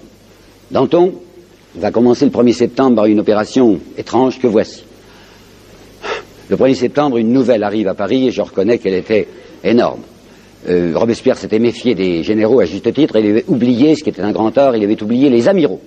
Il y avait la flotte française de Méditerranée qui protégeait les côtes de Provence contre la flotte anglaise qui était là, et le 28 août 93, les 2 amiraux de la flotte française, l'amiral Chosgros et l'amiral Trogoff, avaient rendu les navires français aux Anglais et avaient aidé les Anglais à occuper l'arsenal de Toulon. C'était pas mal de la part de ces amiraux. Alors quand cette nouvelle catastrophique arrive à Paris, Danton y voit l'occasion d'un soulèvement. Et c'est Danton qui réunit le peuple devant l'hôtel de ville en accusant de la manière la plus directe le comité de salut public, puisqu'il n'en fait pas partie et que Robespierre est le numéro 1, le comité de salut public de mollesse. Et c'est Danton qui déjà était l'initiateur du tribunal révolutionnaire créé à sa demande le 9 mars, alors que j'avais toujours cru, moi, que c'était Robespierre, tribunal révolutionnaire. Non, c'est Danton qui l'avait créé le 9 mars. Ce 1er septembre, Danton prononce la parole suivante. L'heure est venue d'une 3e révolution. Je me demande ce que ça peut signifier. La première, 89, n'était pas une révolution. La seconde, 10 août 92, était la révolution, la seule révolution possible. C'est-à-dire qu'on donnait le suffrage universel aux gens et on se disait d'année en année, tout de même, il y aura moins d'analphabètes. Et avec le suffrage universel, les gens ouvrant les yeux sur leurs conditions et comprenant les causes de leur misère, arriveront peut-être à faire une république d'équité. Mais parler d'une 3e révolution n'était de parler de rien d'autre chose que d'une anarchie. Il était soutenu, Danton, par un individu dont j'ai déjà prononcé le nom devant vous, Hébert, qui était un enragé, un furieux, qui gagnait du reste 30 000 livres par mois, 30 000 francs par mois avec son horrible journal, Le Père Duchesne. Mais Hébert va être contré par son adjoint qui s'appelle Chaumette. Hébert était le numéro 1 de la commune, Chaumette était le numéro 2, qui était un homme extrêmement estimable, qui vivait volontairement dans la pauvreté, et qui va défendre Robespierre et qui va dire aux gens, ne faites pas ça, ne vous jetez pas, comme le demande Danton, sur la Convention pour recommencer en 31 août. Le même Danton, ce 1er septembre, dit, le tribunal révolutionnaire ne travaille pas assez. Il n'y a pas assez de têtes qui tombent. Je demande une tête par jour, dit Danton. Il faut mettre la terreur à l'ordre du jour. Ce n'est pas une phrase de Danton, c'est une phrase qu'il va répéter. C'est le curé constitutionnel de Chalon-sur-Saône, dont le nom m'échappe maintenant, curé constitutionnel de Chalon-sur-Saône, qui a dit il faut mettre la terreur à l'ordre du jour. Et Danton s'en est emparé. Grâce à Chaumette, il n'y aura pas d'insurrection, on ne va pas se jeter contre la Convention, mais les conventionnels auront tellement peur que Robespierre va obtenir d'eux le 9 septembre ce qui n'avait pas encore pu leur arracher, le vote du maximum. Le 9 septembre 93, grâce à la peur qu'ils ont eue, ils consentent à intervenir dans une affaire commerciale et à dire le pain ne se vendra pas au-delà de temps. Et comme une disposition légale n'est appliquée que si on surveille l'application, Robespierre fait créer une petite armée, 4000 hommes, qu'on appellera armée révolutionnaire, mais qui aura du canon avec elle, et ces 4000 hommes passeront leur temps à rôder dans Paris et autour de Paris pour voir si le maximum est appliqué. Deuxième tentative de Danton, curieuse celle-là, vraiment très peu connue, et c'est M. Soboul qui nous l'a révélé. Vous savez, Albert Soboul, dont je vous ai parlé tout à l'heure, qui est marxiste et qui est athée, je ne suis ni l'un ni l'autre, et M. Soboul nous a apporté une vraie révélation dans son énorme bouquin de 1400 pages qui s'appelle « Les sans-culottes parisiens de l'an 2 » à propos de la déchristianisation. En octobre et novembre 1993, il y a tout à coup, ce que je croyais moi être, une lame de fond dans le prolétariat parisien contre le christianisme. Pas contre le cléricalisme, c'est fini, il n'y a plus de cléricalisme. Mais maintenant, c'est vrai, on va voir des choses comme ceci, Notre-Dame de Paris fermée, transformée en temple de la raison, une persécution religieuse extrêmement violente. J'avais donc cru que ça sortait des profondeurs du peuple, une espèce de haine viscérale contre un christianisme menteur. Ce monsieur Soboul, marxiste et athée, qui a fait une énorme recherche parmi les procès-verbaux des assemblées populaires de Paris, des cordeliers, des jacobins, tous les petits groupes locaux des arrondissements, déclarent. J'ai tout étudié, c'est un travail de bénédictin, vous savez. Dans aucun procès-verbal de réunion populaire, jamais, je n'ai vu qu'il fût question de déchristianisation. La déchristianisation est venue d'en haut, est venue d'un groupe de bourgeois, d'antonistes. Le premier qui a lancé l'idée, c'est Fabre d'Églantine. Fabre d'Églantine, qui est un escroc qu'on va bientôt arrêter, c'est lui qui a inventé, vous le savez, le calendrier révolutionnaire. C'est très beau. Mais alors comment se fait-il que la Convention vote d'enthousiasme et à l'unanimité le calendrier révolutionnaire? C'est bien clair, dit M. Soboul. Dans l'ancien calendrier grégorien, il y avait des dimanches où on se reposait tous les dimanches, tandis que maintenant on se reposera que tous les 10 jours. Alors le patronat est ravi, vous comprenez, les ouvriers travaillant 2 jours de plus, donc enthousiasme pour le calendrier révolutionnaire. Quand le pauvre évêque constitutionnel de Paris, qui s'appelait Gobel, va se voir menacé, sommé de démissionner et de dire le lendemain, 8 novembre, à la Convention, j'ai menti toute ma vie, j'y croyais pas, tout ça c'est des blagues, qui c'est qui lui demande de se désavouer? C'est Léonard Bourdon, député d'antoniste de l'Oise, et c'est Anacharsis Clotz, qui était un banquier prussien multimillionnaire. Qui c'est qui va représenter la déesse de la raison à l'église de Notre-Dame de Paris? J'avais toujours cru que c'était une prostituée. Pas du tout, c'était une femme de très bonne compagnie, c'est Madame Montmoreau, femme d'un imprimeur très riche de Paris et lui aussi d'antoniste. Donc, l'opération de la déchristianisation est une tentative faite par Danton, poussée par Danton, pour mettre Robespierre dans une situation difficile. On savait que Robespierre était un homme qui croyait en Dieu. Comme il croyait en Dieu, Danton avait dit de lui, il habite une jésuitière, la jésuitière des Duplay, vous vous rendez compte, hein. Alors, évidemment, Robespierre va protester. Il va dire, non, il ne faut pas faire cette persécution. On pourra donc le dénoncer comme un ami de la réaction. Mais c'est que le petit peuple ne marche pas. On trouve facilement, vous savez, de la canaille pour casser les têtes des saints aux églises, on les paye un petit peu, puis ça y est. Mais l'ensemble de la population parisienne ne marche pas, au point que le Journal de Paris, dont je vous ai cité une phrase tout à l'heure, vous savez, Robespierre montait à la tribune, lui a coupé la parole, le Journal de Paris, voyant que ça ne prend pas, cette déchristianisation, va écrire avec irritation la phrase que voici. Alors quoi? Les hommes du 10 août veulent aller à la messe? Oh non, ils ne voulaient pas aller à la messe, mais ils ne voulaient pas qu'on se bâtit là-dessus. Alors quand Danton voit que ça ne marche pas, c'est lui-même qui monte à la tribune après un congé qu'il avait pris et qui dit « Je demande l'arrêt de ces mascarades anti-religieuses ». Deuxième tentative, ratée. Troisième tentative, Danton va faire une volte-face complète. Le 5 décembre de cette année 93, ce même Danton qui au mois de septembre demandait une tête par jour, le voilà qui fait l'humanitariste et qui à la tribune de la Convention dit « Je demande l'économie du sang des hommes ». Et le 5 décembre, lançant son petit ami Camille Desmoulins avec son journal Le Vieux Cordelier dans une entreprise périlleuse, il fait demander l'élargissement des suspects, ouverture des prisons. Il y avait 200 000 suspects à ce moment-là en prison. C'était probablement trop. J'ai vu d'assez près la résistance, la résistance et la libération en France. J'étais, tout le monde aussi, du côté de la résistance, mais j'étais assez écœuré de ce qui s'est passé au moment de la libération, où j'ai vu très souvent, sous mes yeux, des gens qui n'avaient rien fait, mais que quelques ennemis personnels déclarés collaborationnistes. Et je suis convaincu que sur les 200 000 emprisonnés, il devait y en avoir pas mal qui étaient là sur des dénonciations personnelles, alors qu'ils n'étaient pas dangereux politiquement. Au point que Robespierre, en novembre, avait dit qu'il faut faire absolument un triage parmi ces 200 000. Il faut les regarder un par un et élargir tous ceux contre lesquels il n'y a rien. Mais entre ce triage des incarcérés et la libération totale des 200 000, il y a un abîme. Parce que sur ces 200 000, mettons qu'il y en avait la moitié qui étaient des agents royalistes ou des Girondins, c'était immédiatement remettre en circulation des gens qui allaient ruiner la République. Vous voyez la situation terrible devant laquelle se trouvait Robespierre. D'un côté, il y a les enragés à la façon d'Hébert qui veulent du sang et du sang, des vers dans le fruit, des vers dans l'arbre. Et puis de l'autre côté, vous avez un Danton qui maintenant c'est la scie dans l'arbre et qui essaie de détruire la République. Robespierre avait des raisons de se réjouir et des raisons de ne pas se réjouir. Raison de se réjouir, situation militaire qui marchait bien, et Mallet Dupin, ce Genevois dont je vous ai parlé, qui avait collaboré au manifeste de Brunswick, dans un rapport aux princes, il était à la solde, je crois, oui, des princes. Les princes, ça veut dire les candidats royaux, vous savez, le futur Louis XVIII, le futur Charles X. Mallet Dupin, en février 1994, disait aux ennemis de la France, il faut reconnaître que nous sommes en train de recevoir des piles, enfin les Français gagnent, parce que nous, les autres Prussiens, nous n'avons que des soldats matériels, dit-il. Ça veut dire des automates, quoi, des robots indifférents au sort de la guerre, tandis que les soldats de Robespierre, c'était pas les soldats de Robespierre, c'est de la République, sont des soldats passionnés, disait-il. Alors ces soldats qui y croient, qui se battent pour eux-mêmes ou qui se battent pour leurs enfants, ceux-là en effet ont un tel élan, un tel mordant, comme on dit, un tel moral, qui remportent des victoires que nous ne savons pas remporter. Alors sur le plan militaire, avantage. Sur le plan financier, gros avantage, à partir du maximum et à partir d'une loi que j'ai oublié de vous dire, c'est vrai, peine de mort contre l'agiotage sur les assignats. Si bien que, quand Robespierre était entré au pouvoir, l'assignat était à 37. Bon, ça veut dire 100 francs, papier, égale 37 francs or. Au bout de 7 mois de pouvoir, Robespierre a fait monter l'assignat à 74, de 37 à 74. Donc ça marche.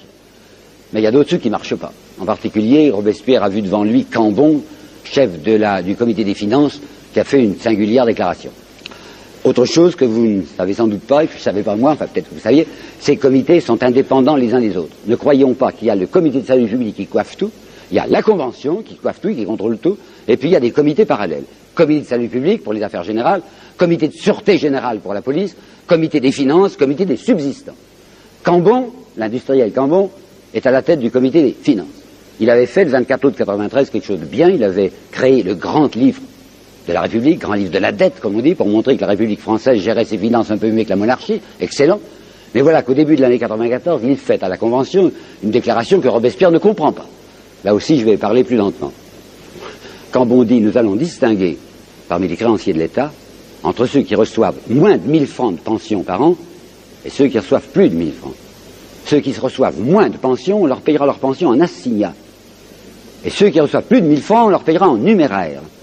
Alors après, Robespierre va trouver Cambon et lui dit, je pense que votre langue a forché, en fait, un lapsus. Il faut le dire que les plus pauvres sont payés en monnaie non dévaluée. Cambon le reçoit avec violence en lui disant, occupez-vous de ce qui vous regarde, moi je suis chef chez moi. Robespierre a vu ce que faisait Cambon à ce moment-là. Alors il se dit, on est en train de me saboter. En plus, dès qu'il aura frappé les hébertistes, et c'était surtout des hébertistes qui étaient les cadres de la petite armée révolutionnaire dont je vous ai parlé, qui surveillaient le maximum, Barère demande immédiatement la suppression de l'armée révolutionnaire, et dès que l'armée révolutionnaire est supprimée, le maximum va être abandonné. Et l'un des chefs du comité des subsistances, qui est un ami du gros commerce, va faire savoir aux commerçants qu'il fermera les yeux sur la non-application du maximum. Là, vous voyez qu'il y a des choses qui s'équilibrent et d'autres des choses qui sont heureuses et d'autres qui sont très malheureuses. Or, Robespierre est de plus en plus malade. Déjà, il avait pris un congé le 13 février, il était revenu au pouvoir le 13 mars, et ce 13 mars, dans sa maladie, il avait réfléchi, et s'est dit, il faut tout de même y aller. Alors on va frapper contre Danton. Ce n'est pas un sanguinaire, Robespierre. C'est un homme à qui la guillotine a toujours paru assez révoltante. Mais enfin, la situation est telle que si on ne frappe pas Danton, qu'est-ce qui va arriver? Mais frapper Danton, c'est extrêmement grave. D'abord, personnellement, il connaissait les enfants de Danton. Il les aimait bien. Si on frappe Danton, on va frapper le groupe. Fabre d'Églantine. Fabre d'Églantine est un ancien pédéraste que lui, Robespierre, avait converti. Il avait fait son mariage. Le jeune garçon avait maintenant un petit enfant. Robespierre aimait les gosses. Alors je vais faire 3 petits malheureux, les 2 fils de Danton, puisque je vais tout payer à tête au père, et le fils Camille Desmoulins. Et cet enfant me doit la vie. D'autre part, l'opinion publique. Nous, maintenant, à la distance où nous sommes, nous faisons des distinctions formidables entre un Mirabeau ou un Marat, par exemple. Mais les braves gens de Paris, vous voyez ça grosso modo, il y avait les amis du peuple et les ennemis. Eh bien, un homme comme Danton, comme Marat, comme Robespierre, comme Mirabeau, tout ça, c'était pareil. C'était la bonne gauche, quoi, c'est les amis du peuple. Alors, si on voit les républicains qui s'entretuent, il y a de quoi glacer la révolution, c'est le mot que va employer Saint-Just. Eh bien, Robespierre s'est dit, il faut même le faire. Et le 5 avril 94, guillotine de Danton et de ses camarades. Robespierre est prostré, prostré. Alors comme il voit que c'est fini, enfin qu'il a l'impression que ou bien on va le tuer, ou bien la fièvre qui est en train de le miner va l'emporter, il décide de mettre les bouchées doubles, c'est-à-dire de vider le fond du sac, c'est-à-dire d'expliquer aux gens de la Convention son idée derrière la tête. J'ai fait peut-être, vous savez, un livre qui s'appelle L'arrière-pensée de Jaurès. On pourrait faire un livre sur l'arrière-pensée de Jean-Jacques Rousseau. On ne peut pas expliquer le contrat social si on ne connaît pas la profession de foi du vicaire savoyard. Et il y a une arrière-pensée de Robespierre. Et dans les 3 cas, Jean-Jacques Rousseau, Jaurès, Robespierre, c'est la même arrière-pensée. Alors Robespierre va dans 2 discours du printemps de 94 expliquer aux gens son but dernier. Grosso modo, qu'est-ce que c'est cette arrière-pensée? Là, c'est 3 personnes que je viens de vous dire qui ont l'air de s'occuper d'affaires sociales et politiques. Ils pensent tous que ce n'est pas la constitution d'une nation qui est importante. Cette constitution doit servir à l'individu. Le but n'est pas une organisation sociale plus équitable. Le but, c'est de permettre à l'individu humain, comme disait Jean-Jacques, d'accomplir sa destination. Tenez que, par exemple, quand Jaurès dira, sous le régime capitaliste, l'individu est enfoncé dans la matière jusqu'au cœur, sous l'écrasement économique et sous l'obsession militaire. Je veux, disait Jaurès, je veux essayer de construire une cité d'espérance où l'homme s'aperçoit que les étoiles existent. Ben, c'est la même chose pour Robespierre. Robespierre va prononcer un discours que j'ai recopié en partie. Pardonnez-moi, ça fera 1 minute et demie, mais il faut que je vous lise ça. Nous voulons une patrie qui procure du travail à tous les citoyens, ou les moyens de vivre à ceux qui sont hors d'état de travailler.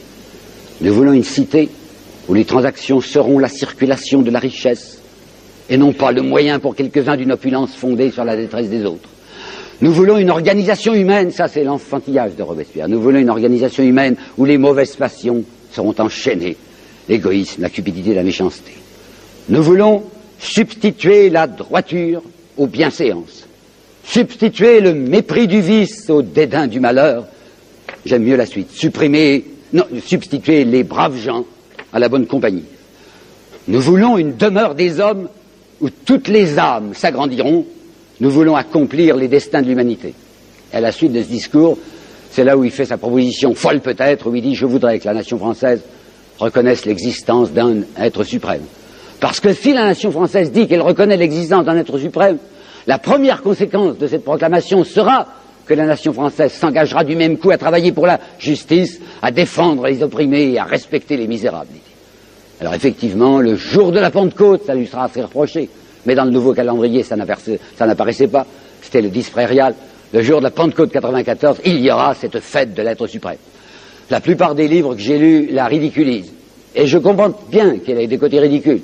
Il avait demandé l'organisation matérielle ou artistique de la fête à un nommé David, que vous connaissez, et qui confondait la grandeur et le grandiose.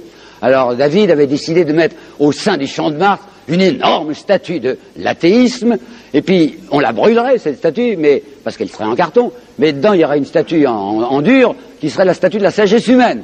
Vous imaginez le coup, alors on a brûlé l'athéisme, quand la sagesse humaine est apparue, il était plutôt charbonneuse. On avait donné aussi aux gosses de Paris des petites histoires à chanter. Tous ces pauvres enfants avaient appris dans les écoles des petits cantiques laïques et complètement idiots. Mais alors, bon, il ne faut pas s'arrêter à ça, il faut essayer de comprendre ce qu'il a voulu faire ce jour-là.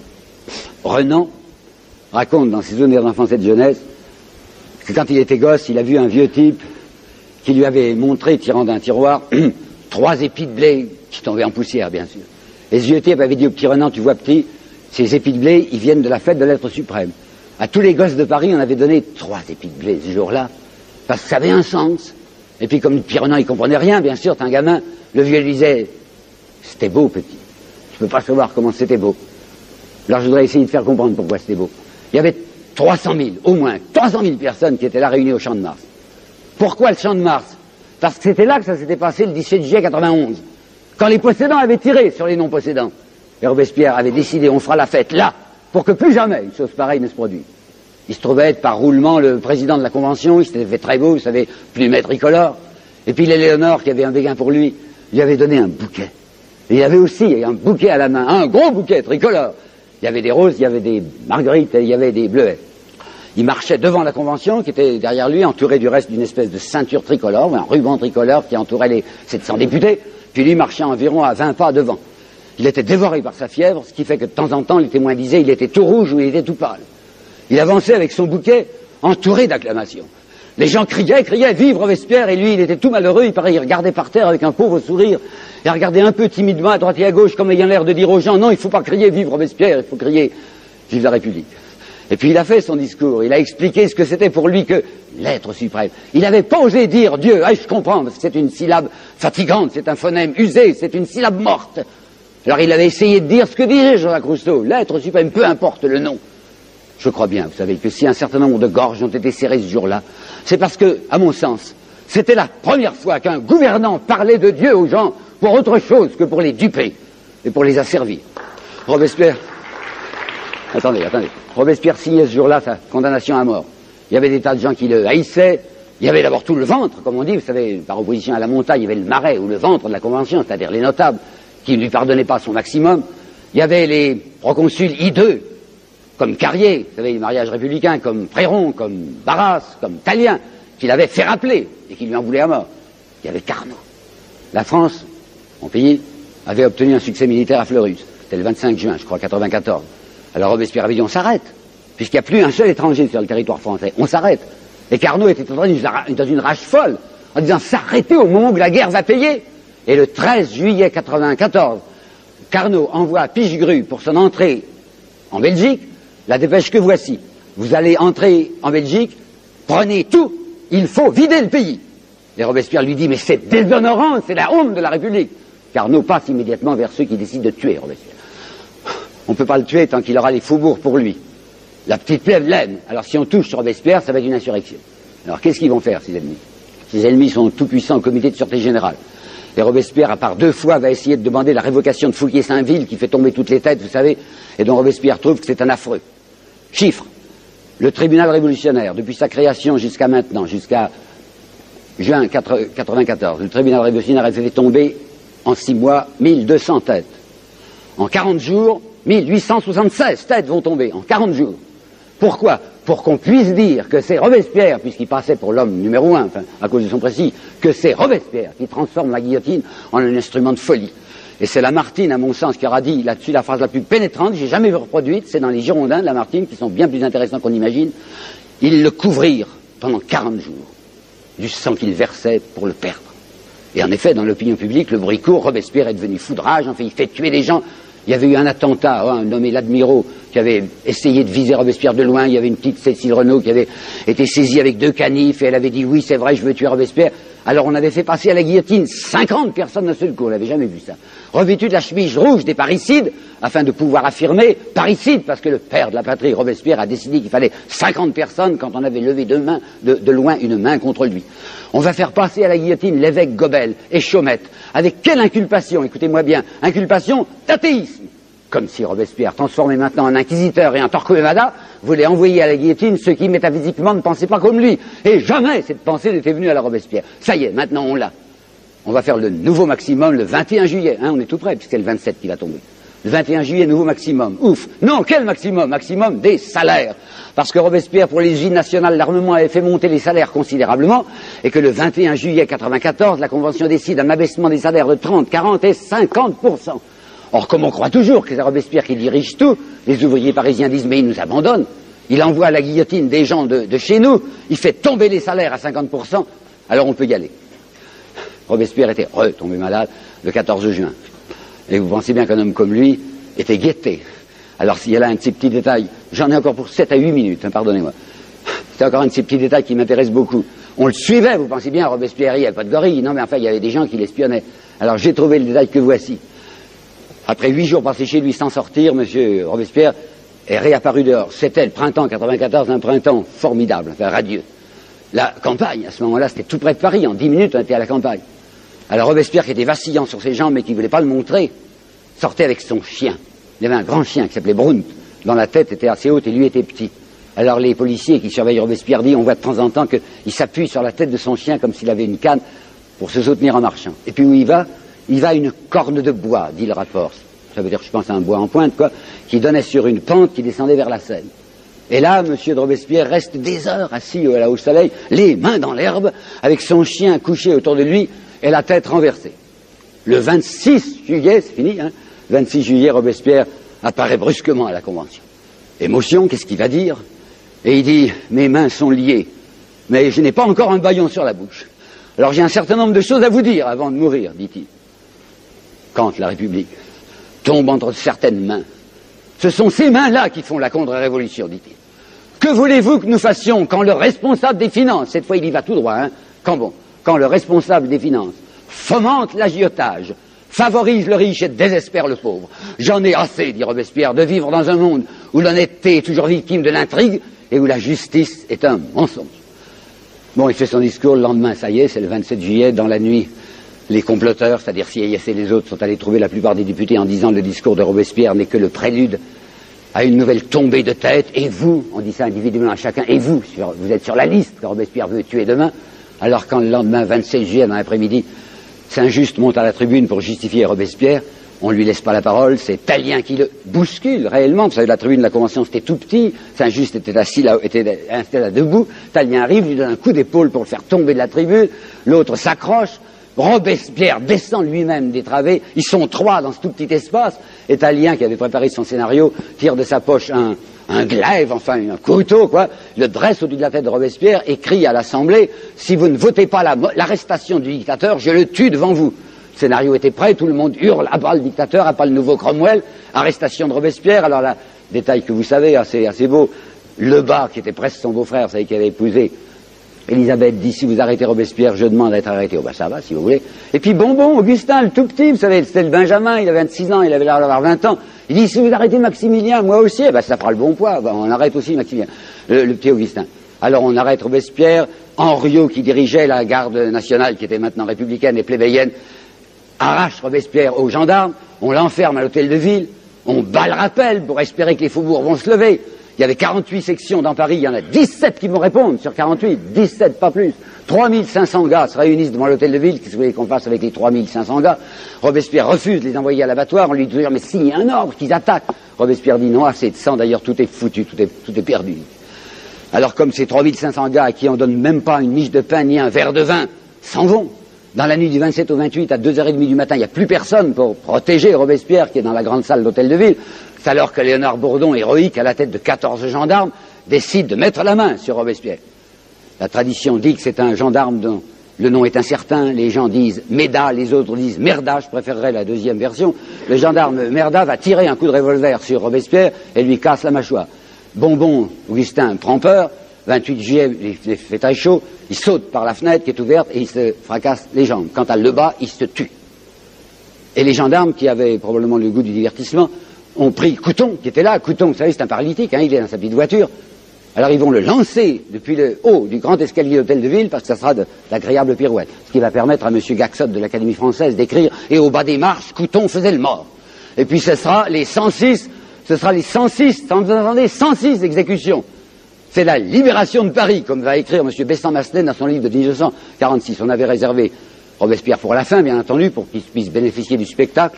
Et comme il avait la mâchoire cachée et qu'il avait une espèce de bandeau autour de la tête, pour le guillotiner, il faut bien qu'on arrache le bandeau. Alors au moment où, debout devant la guillotine, on lui arrache le bandeau, tout le monde voit cette bouche ouverte et sanglante d'où s'échappe un hurlement. Et bien c'est fini. La révolution inacceptable est terminée. Il n'y aura plus de maximum. M. Boissy d'Anglas va monter bientôt aux applaudissements du ventre pour annoncer qu'on rétablit le sens, on détruit le suffrage universel. Et Boissy d'Anglas prononce cette admirable parole, une république, un pays gouverné par les propriétaires est dans l'ordre social. La pauvre Madame de Staël, qui avait dû fermer son salon, va pouvoir enfin le rouvrir. Elle reviendra de Coppet avec dans ses bagages Benjamin Constant, les poches pleines de juteux francs suisses. Alors j'ai à peu près fini. Quelle est la conclusion? Ben, vous savez bien qu'on me reproche de plus en plus d'être manichéen. Il y a le blanc et le noir, il y a le bien et le mal, tout ce qui est à droite c'est le mal et tout ce qui est à gauche c'est le bien. Robespierre a un petit sein, il n'y a pas de petit sein. Robespierre est quelqu'un dont je connais parfaitement les défauts, très orgueilleux, assez insupportable, capable de haine. Il y a un prêtre qui l'a détesté, qui s'appelle l'abbé Jacques Roux, qui faisait partie des enragés, qui était un prêtre ultra-gauche, vous savez. Je ne sais pas pourquoi. Robespierre l'a poursuivi d'une véritable férocité. Ce prêtre a fini par se suicider en prison, tellement Robespierre le tracassait. Je sais aussi que Robespierre est un homme sanglant. Il a voté la mort de Louis XVI, et il a voté d'autres morts. Et s'il fallait opter, par exemple, entre Gandhi et Robespierre, il est bien certain que ce n'est pas Robespierre que je choisirais. Mais pour finir, je voudrais vous apporter une citation inattendue de Graham Greene. C'est dans Les Comédiens. À la fin des Comédiens, Graham Greene met en scène un petit curé de la République dominicaine tellement peu important qu'il n'a même pas de nom, et un docteur communiste qui s'appelle le docteur Maggio. Et on compare la violence et l'indifférence. Et le petit curé dit, la violence peut être une forme de l'amour. Ça peut être un visage indigné de l'amour. La violence est une imperfection de la charité, mais l'indifférence est la perfection de l'égoïsme. Quant au docteur Maggio, le communiste, il va dire, lui, j'aimerais mieux, au conditionnel, hein, j'aimerais mieux avoir du sang sur les mains que de l'eau de la cuvette de Ponce Pilate.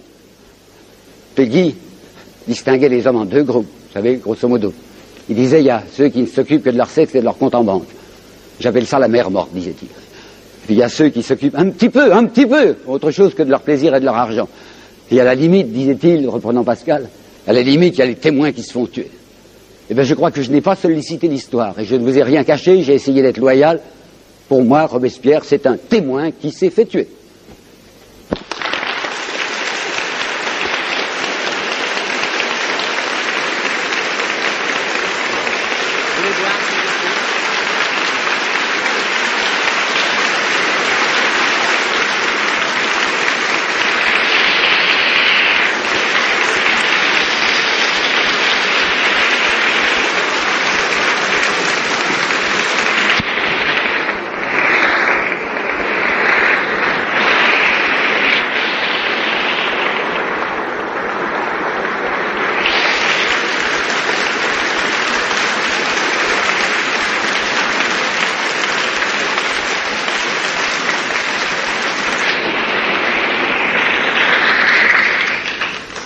Bien, vos applaudissements l'ont prouvé. Nous remercions sincèrement M. Guillemin pour sa leçon d'histoire. Et comme d'habitude, nous faisons une petite pause, mais une très courte pause, parce qu'il aimerait quand même, dans les questions, détailler certains problèmes qu'il n'a pas pu élaborer. C'est pas que j'y tiens, hein. Si vous avez des questions, je veux bien. Pas trop, 20 minutes par là, parce que j'ai plus beaucoup de souffle. Bon, alors on s'arrête. On s'arrête 5 minutes, quoi. On s'arrête 5 minutes. Une cigarette. Bon.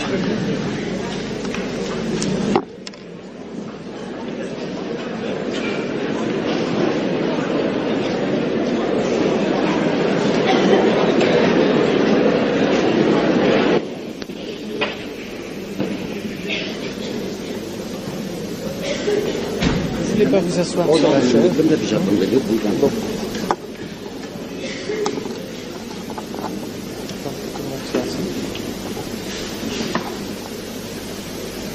Mesdames, Messieurs, je tiens à vous remercier d'être restés pour la deuxième partie, tout en réitérant encore nos remerciements à M. Guillemin.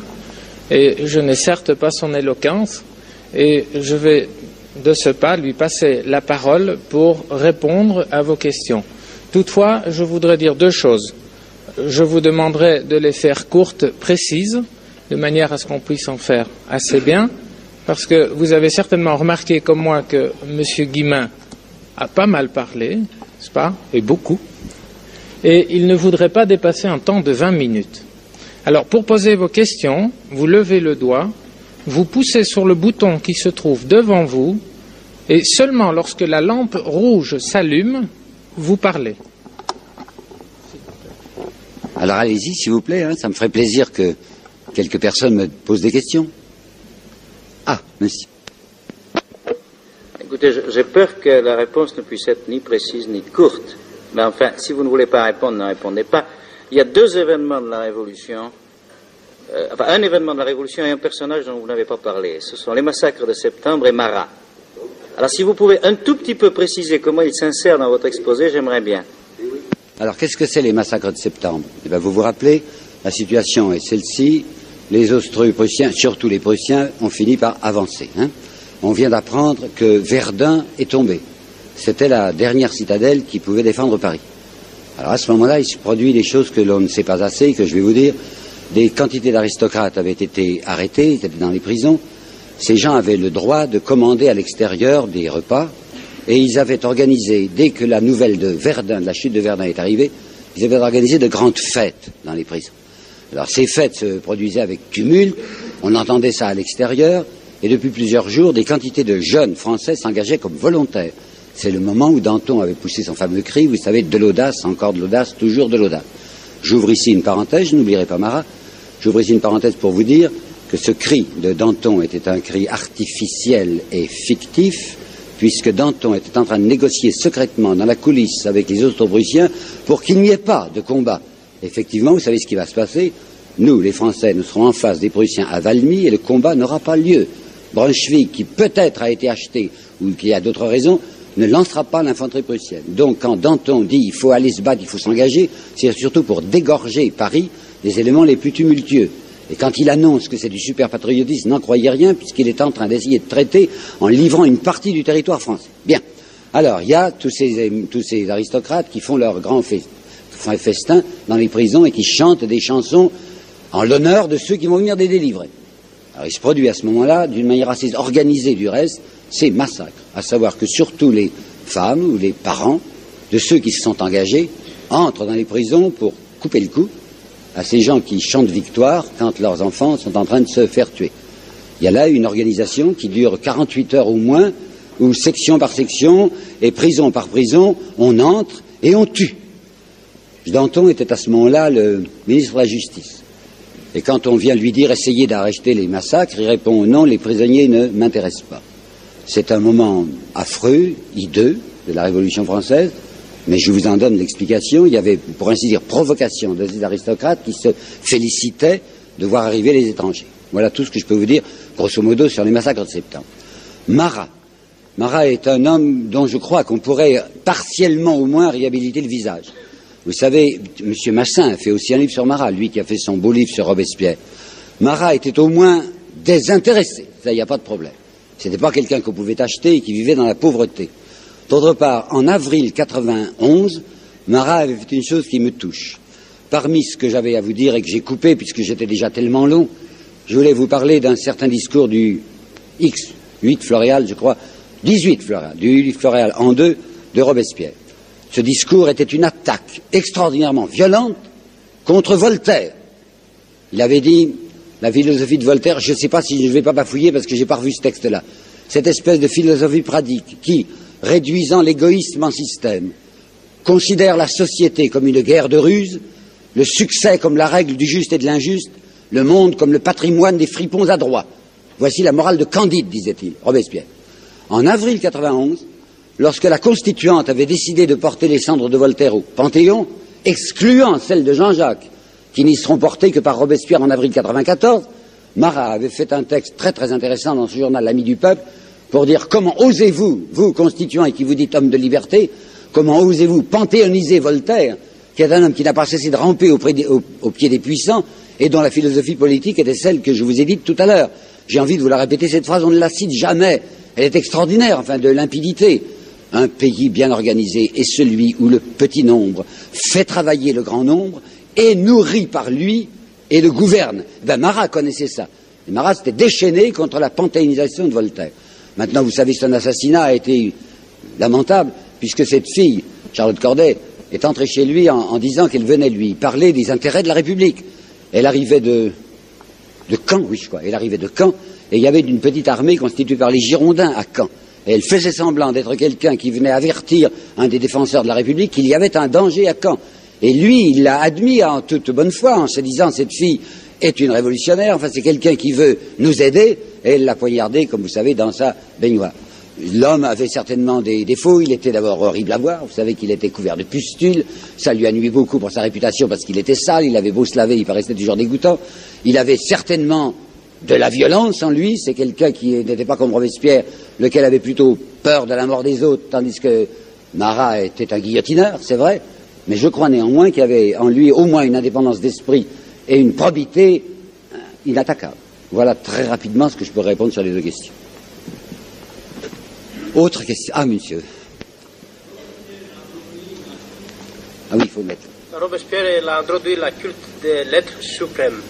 Pardon, j'ai pas compris. Robespierre a introduit la culte des lettres suprêmes. De lettres, bon, c'est ça. Comment elle a décrit cet être suprême? Oh, il n'y a aucune description chez lui de l'être suprême. Il dit simplement, répétant Jean-Jacques Rousseau, il y a un être des êtres. Vous savez, être des êtres, ça veut dire nous existons. La vie est une réalité.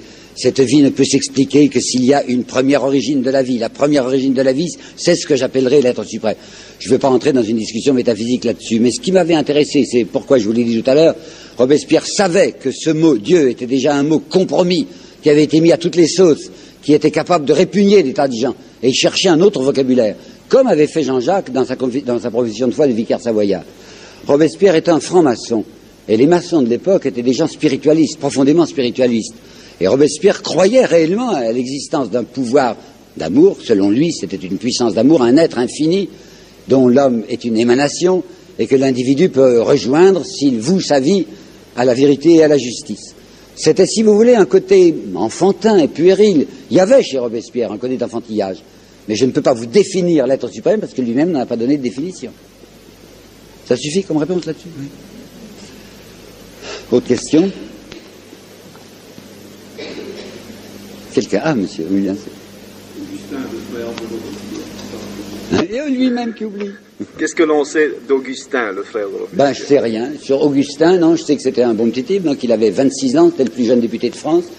Il avait une prodigieuse admiration pour son frère. Ah oui, s'il y a quelque chose sur Augustin, mais c'est plus intéressant pour Napoléon que pour notre histoire, puisque vous savez qu'il y a Augustin avait été envoyé comme représentant en mission. Vous savez ce que c'était que les représentants en mission, hein? C'était des membres de la Convention qui allaient voir ce qui se passait dans les départements. Et Augustin avait été envoyé en représentant en mission en Provence. Et à ce moment-là, Bonaparte était arrivé de Corse, il était entré le 13 juin, je crois, 1791 sur le sol français, et qu'il était très malin, ce Bonaparte qui n'est à ce moment-là que capitaine, qui voulait se pousser, et quand il avait su que le représentant en mission dans la région de Provence était le frère de Robespierre, vous pensez s'il a léché le petit Augustin. Alors il y a une lettre d'Augustin à son frère Maximilien disant j'ai mis la main sur un républicain incontestable dont les propriétés ont été pillées par l'affreux Paoli. Vous savez, Paoli c'était le Corse, Quiqueux, etc. Et alors, c'était la politique de Bonaparte à ce moment-là. Il avait trouvé tous les républicains pour dire comme je suis un républicain indiscutable, Paoli, qui n'est pas un républicain, a pris mes propriétés, il faut me donner des indemnités. Je vous assure qu'il en avait déjà gratté pas mal. Alors il est arrivé à persuader le petit Bonbon, le petit Augustin, qu'il était un républicain de premier ordre, et Augustin a envoyé une lettre à son frère, Maximilien, recommandant ce magnifique républicain, et qu'est-ce qu'il disait aussi, l'artilleur le plus qualifié pour prendre le commandement des troupes à Toulon. Et c'est à cause de l'intervention de Bonbon, enfin d'Augustin, que Robespierre va devenir le chef de l'artillerie à Toulon, et qu'effectivement il a contribué à la libération de Toulon des anglo-bourgeois, parce que c'était la bourgeoisie de Toulon qui avait fait appeler les Anglais par l'intermédiaire des amiraux. Autrement, le Bonbon, il n'a rien fait de particulier, à ma connaissance. Oui, là-bas en haut. Je voulais savoir quel est le rôle de Saint-Just dont vous nous avez parlé assez brièvement. Oui. Saint-Just s'est surtout occupé des affaires militaires. Toutefois, Saint-Just a fait quelque chose d'autre qui avait excité prodigieusement le ventre, c'est-à-dire le marais contre lui. Il avait demandé que les biens des aristocrates fussent donnés aux plus pauvres de chaque commune. Jusqu'à présent, les biens des aristocrates saisis étaient mis en vente, vous savez, et les biens de l'Église avaient été mis en vente, ce qui avait permis à la bourgeoisie d'affaires de faire des opérations admirables. On avait acheté pour très peu de choses des biens ecclésiastiques comme Danton. Mais Saint-Just osait dire, voilà, des biens, des propriétés qui appartiennent à tel aristocrate, ces propriétés seront données aux indigents. Ça avait produit des hurlements. Sieyès avait dit, mais c'est un attentat à la notion de propriété. On peut bien saisir une propriété et la revendre, mais on ne peut pas prendre une propriété et la donner. Voilà un des actes de Saint-Just, moins connu que sa préparation, que son action militaire, mais c'est surtout par son travail avec Hoche, oui c'est bien Hoche, oui avec Hoche à Strasbourg, qu'il est remarquable. Mais Saint-Just, beaucoup plus que Carnot, s'occupait de stratégie, s'occupait de reconstituer l'armée, et je crois pouvoir dire que Robespierre s'intéressait moins aux affaires militaires que Saint-Just ne s'en occupait, et qu'un livre honnête sur l'histoire militaire de la Révolution française mettrait Saint-Just au premier rang et bien avant Carnot. C'est tout ce que je peux vous dire sur Saint-Just, ce que je n'ai pas étudié à fond. Oui ? Peut-on définir la prise de conscience politique des Français de l'époque, et en particulier des Parisiens? Définir la prise de conscience, ça voudrait dire quoi? La prise de conscience politique. Oh non, très très peu, vous savez. Je crois que la pensée d'abord politique de Robespierre était courte. C'était la politique du contrat social. Au point de vue de la propriété, vous avez vu que c'était une idée de répartition de la propriété en petites propriétés, surtout rurales. Il voulait que les villes se décongestionnent. C'était déjà une curieuse idée. Mais je ne crois pas qu'on puisse dire, qu'il y avait une prise de conscience en dehors de quelques-uns dans les clubs. Il y avait deux sortes de réunions politiques à Paris. Il y avait les clubs proprement dits, qui étaient donc les Cordeliers et les Jacobins. Et puis il y avait, ce que M. Soboul a étudié, ce que l'on appelait les assemblées populaires. Paris était divisé en 48 sections, et les militants, le mot n'était pas encore à la mode, les gens qui étaient passionnés par la République, par la Révolution, se réunissaient dans ces assemblées locales, et discutaient le coup. C'était jamais très intéressant. M. Soboul avoue qu'il a été obligé de lire des milliers de pages où ça se répète, où des types qui n'avaient pas de responsabilité proposaient des idées souvent farfelues. Tout ce que je peux vous dire, c'est qu'une toute petite part de la population parisienne et une part encore plus infime de la population rurale a commencé à suivre le conseil de Robespierre, à savoir ouvrir les yeux sur les causes de la misère. Mais à mon sens, là je vais peut-être trop loin, à mon sens Robespierre n'avait pas encore perçu quelles étaient les causes de la misère. Il n'avait pas vu le système, ce que j'appellerais grosso modo, et je vous demande de m'excuser, enfin c'est mon idée, le système à faire des riches avec l'argent des pauvres. Eh bien il n'avait pas vu comment ça fonctionnait. Si bien qu'on ne peut pas parler, à mon sens, d'une prise de conscience sociale autour de Robespierre. On peut parler d'une prise de conscience très limitée et réduite à un très petit nombre de gens, d'une prise de conscience politique, à savoir l'asservissement de la nation à des gens bien installés, mais pas de prise de conscience sociale et économique. Grosso modo, voilà ce que je répondrai. Et très petits, ils sont très peu nombreux, les gens qui commencent à ouvrir les yeux. À partir de Babeuf, ça va changer. Babeuf, c'est de 95, vous savez. Les babouvistes, un type comme Sylvain Maréchal, par exemple, et Darté qui se poignardera au lieu d'aller à la guillotine, étaient des gens qui vont poser le problème économique comme Robespierre n'a pas su le poser. Il y a le petit groupe des babouvistes qui représenterait, si vous voulez, sous la première révolution, quelque chose qui ne se retrouvera même pas en 1848, mais qui se retrouvera au moment de la Commune. Les babouvistes sont des gens très en avance sur leur siècle et très en avance sur Robespierre. Ceux-là sont peut-être en effet les premiers collectivistes. Mais autour de Robespierre, prise de conscience à peine politique, pas du tout économique. Oui, monsieur. Est-ce qu'il y avait d'autres clubs de jacobins en province ou dans les grandes villes? Ah oui, beaucoup. Les jacobins s'aimaient partout. Enfin, dans toutes les grandes villes, il y avait un club des jacobins. Je ne sais pas s'il existe une histoire, je ne l'ai pas lu, des jacobins de province, mais je peux vous affirmer qu'effectivement, il y en avait une espèce de franc-maçonnerie, enfin de réseau de jacobins à travers toute la France. Et quand Robespierre faisait un discours, ce discours était imprimé et un discours aux jacobins était envoyé à toutes les cellules, à toutes les sections. Alors il y avait quand même une influence nationale de ce qui se passait dans le club parisien des jacobins. Oui, monsieur? Avez-vous appuyé sur votre truc? Ça y est, ça marche. Est-ce qu'on peut déceler chez Robespierre une sorte de politique d'équilibre ou de double jeu, comme on voudra, qui consiste à lutter contre la faction la plus girondine en demandant l'appui des bras nus, des ouvriers, des artisans, des paysans, tout en prenant bien soin de maintenir cet appui dans des limites raisonnables qui ne mettent pas en péril les fondements même du droit de propriété, par exemple, un peu ce que prétend Guérin dans son bouquin. Est-ce que c'est exagéré, selon vous, ça? Je respecte, mais il a beaucoup simplifié les choses. Dans la République des bras nus, ça s'appelle comme ça, je crois, Guérin. Hein, les classes des bras nus, oui. En particulier, il n'y a pas moyen de dire que Robespierre s'appuie sur tel clan contre tel autre, étant donné que deux clans qui cependant se haïssaient, je veux dire le clan des hébertistes, qu'on appelait les enragés, et le clan des dantonistes, qui étaient au fond des modérés, s'entre-haïssaient, mais étaient unis dans la haine de Robespierre. Alors ils ne pouvaient pas jouer de l'un contre l'autre, puisque les deux le détestaient également. Ah, Jacques Roux, c'était un enragé, en effet, Jacques Roux. Mais j'ai pas non plus étudié de près, quoi. Monsieur Domanget a fait, paraît-il, un livre sur Jacques Roux que je n'ai pas lu. Je ne pense pas que c'était un salaud. Je veux dire que, pardonnez-moi cette expression, Hébert était vraiment un personnage méprisable, parce qu'Hébert faisait 30 000 livres par mois, était un homme extrêmement aristocrate, d'allure, très distingué, et employait, vous le savez sans doute, ce vocabulaire immonde, qui croyait qu'il plaisait à la plèbe. Il voulait se mettre au niveau des pauvres gens, et mettait toujours des bougres, des foutres, enfin, vous vous rappelez le style. L'abbé Jacques Roux n'était pas du tout comme ça. C'était, semble-t-il, une espèce de saint local. Enfin, c'était un type dans son arrondissement, je ne sais plus lequel, au centre de Paris, qui était entouré d'une grande vénération. Cependant, je réponds mal à votre question, mais enfin, je vais vous dire quelque chose sur Jacques Roux que je sais. Une des raisons que Robespierre avait de le haïr, c'est un mot que j'aime pas, mais peut-être, c'est ceci. Lorsque Louis XVI était monté à la guillotine, vous savez peut-être que Louis XVI avait demandé un prêtre non assermenté. On en avait trouvé un à Paris parce qu'il n'était pas français. C'était un prêtre irlandais et qui par conséquent n'avait pas dû prêter le serment de soumission à la constitution civile du clergé. Mais il n'y avait pas que ce prêtre irlandais et catholique sur l'échafaud, il y avait l'abbé Jacques Roux. Je ne sais pas pourquoi il était monté, mais il était là à côté de Louis XVI au moment où on allait couper la tête à Louis XVI. Et Louis XVI s'est tourné vers ce prêtre français, qui n'était plus habillé en prêtre, mais il savait que c'était un prêtre, et il lui a demandé quelque chose. Il lui a demandé, je crois, de porter à sa femme tel mot, enfin une phrase quelconque. Et ce prêtre, Jacques Roux, avait répondu avec une horrible insolence à cet homme qu'on ne devait plus considérer comme le roi, mais qui était simplement quelqu'un avec qui on allait couper la tête, un homme qui, une seconde plus tard, serait mort, et l'abbé Jacques Roux, sans pitié, avec une cruelle inhumanité, lui avait répondu brutalement et avait refusé ce que lui demandait le roi. Je sais que Robespierre l'avait appris. Je sais que Robespierre avait dit c'est une indignité de s'adresser ainsi à un homme qui va mourir. Et pourtant, Robespierre avait voté la mort du tyran. Mais il trouvait qu'humainement, à la dernière seconde, on pouvait tout de même faire un message. C'est une des raisons qu'il avait de détester Jacques Roux. Mais il y en avait probablement d'autres. Alors revenons à la politique. Jacques Roux était un enragé, mais un enragé pur.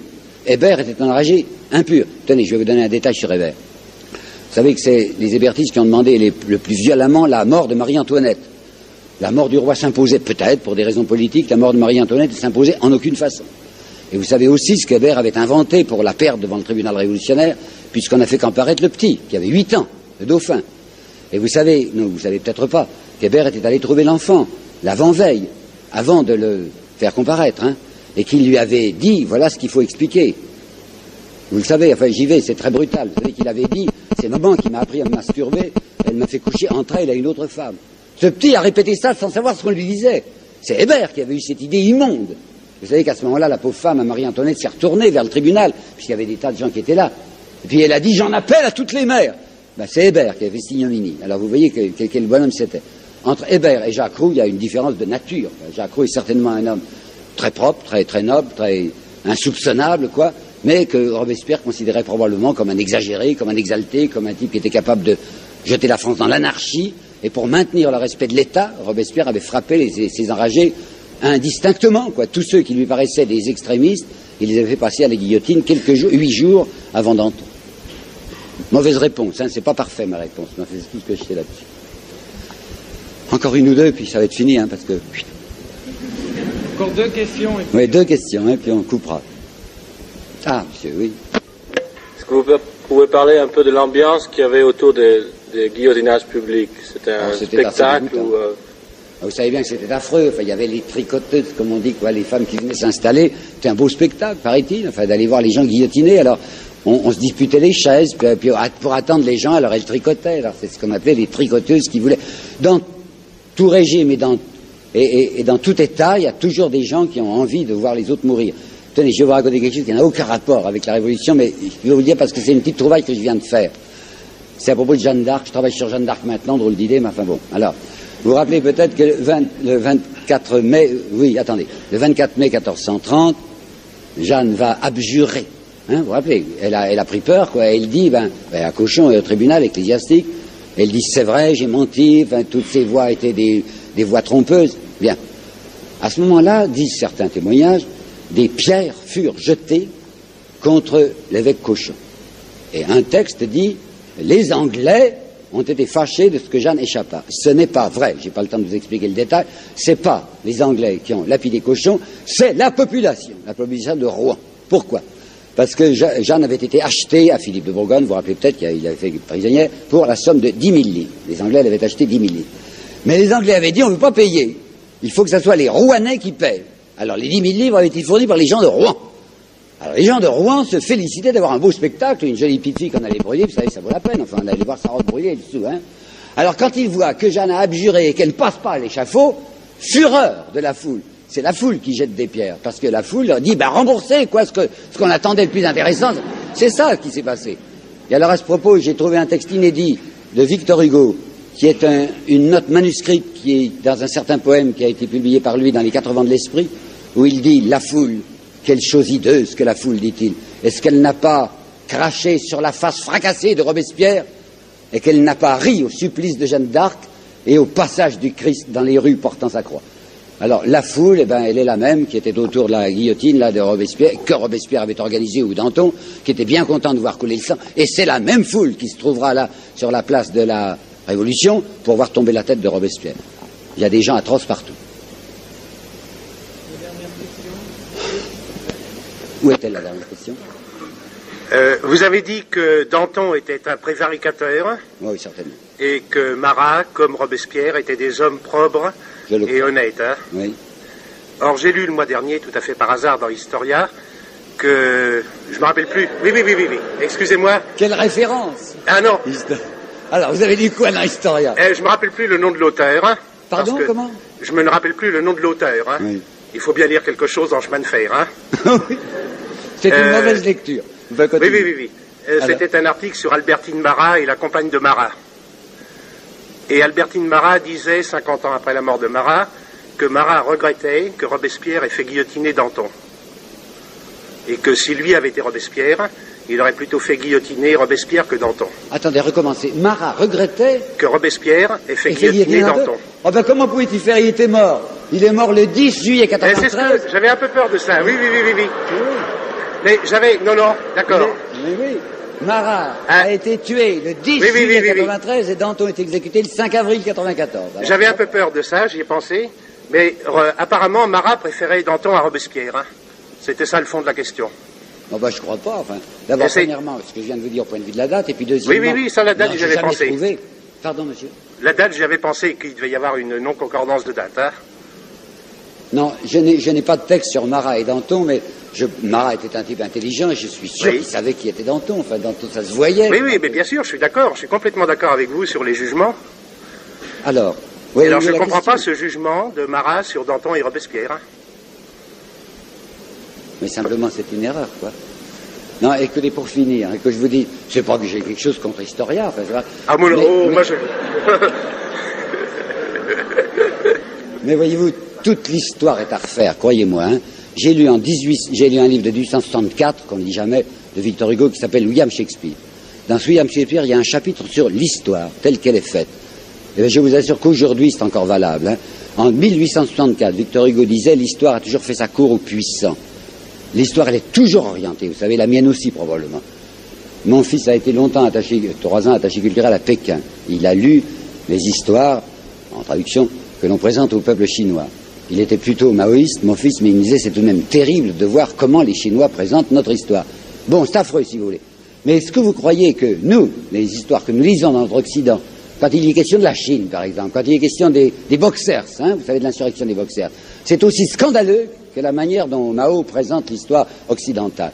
L'histoire, c'est terrible à faire. Vous savez, il faut s'appliquer. Moi, j'essaye de faire ça honnêtement, objectivement, et non pas d'une manière impassible. Hein. Qu'est-ce que c'est que l'objectivité? C'est le respect des faits. Alors, j'essaie simplement, quand je suis devant un problème où je sens parfaitement quelle est mon option, j'essaie de ne rien dissimuler de ce qui peut me gêner et d'apporter tous les textes qui nous sont fournis. Je crois qu'il faut recommencer à faire l'histoire, et un monsieur comme Soboul, dans son livre de 1968 qui s'appelle La Première République, malgré, bien qu'il soit marxiste et athée, me paraît avoir apporté là un type d'histoire exemplaire. Quand j'ai essayé de raconter l'histoire de 1870, dans les 3 bouquins que j'ai fait là-dessus, eh ben, moi j'ai essayé de faire aussi de l'histoire honnête. Je crois qu'il y a un énorme travail à refaire, tant en histoire littéraire qu'en histoire, pour reprendre les événements un par un. C'est pour ça que j'ai voulu commencer avec Jeanne d'Arc, en me disant, je suis convaincu qu'il y a des masses de légendes, on va essayer de voir ce qui résiste, ce qui subsiste, ce qui tient bon. Voilà ma conclusion. Si vous voulez, l'histoire est à refaire, mais on peut y arriver quand on est honnête. Ouais.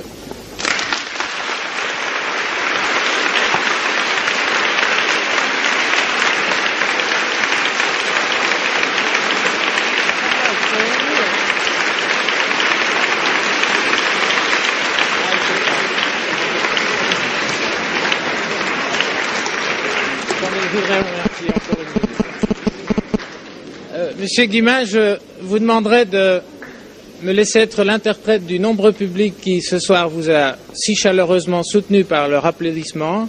Nous espérons tous encore avoir de nombreuses fois l'occasion de vous entendre dans cette salle. Et par la même occasion, permettez-moi aussi, mesdames et messieurs, pour ceux qui ont pris la traduction, je crois ce soir, nos traducteurs méritent aussi un grand remerciement.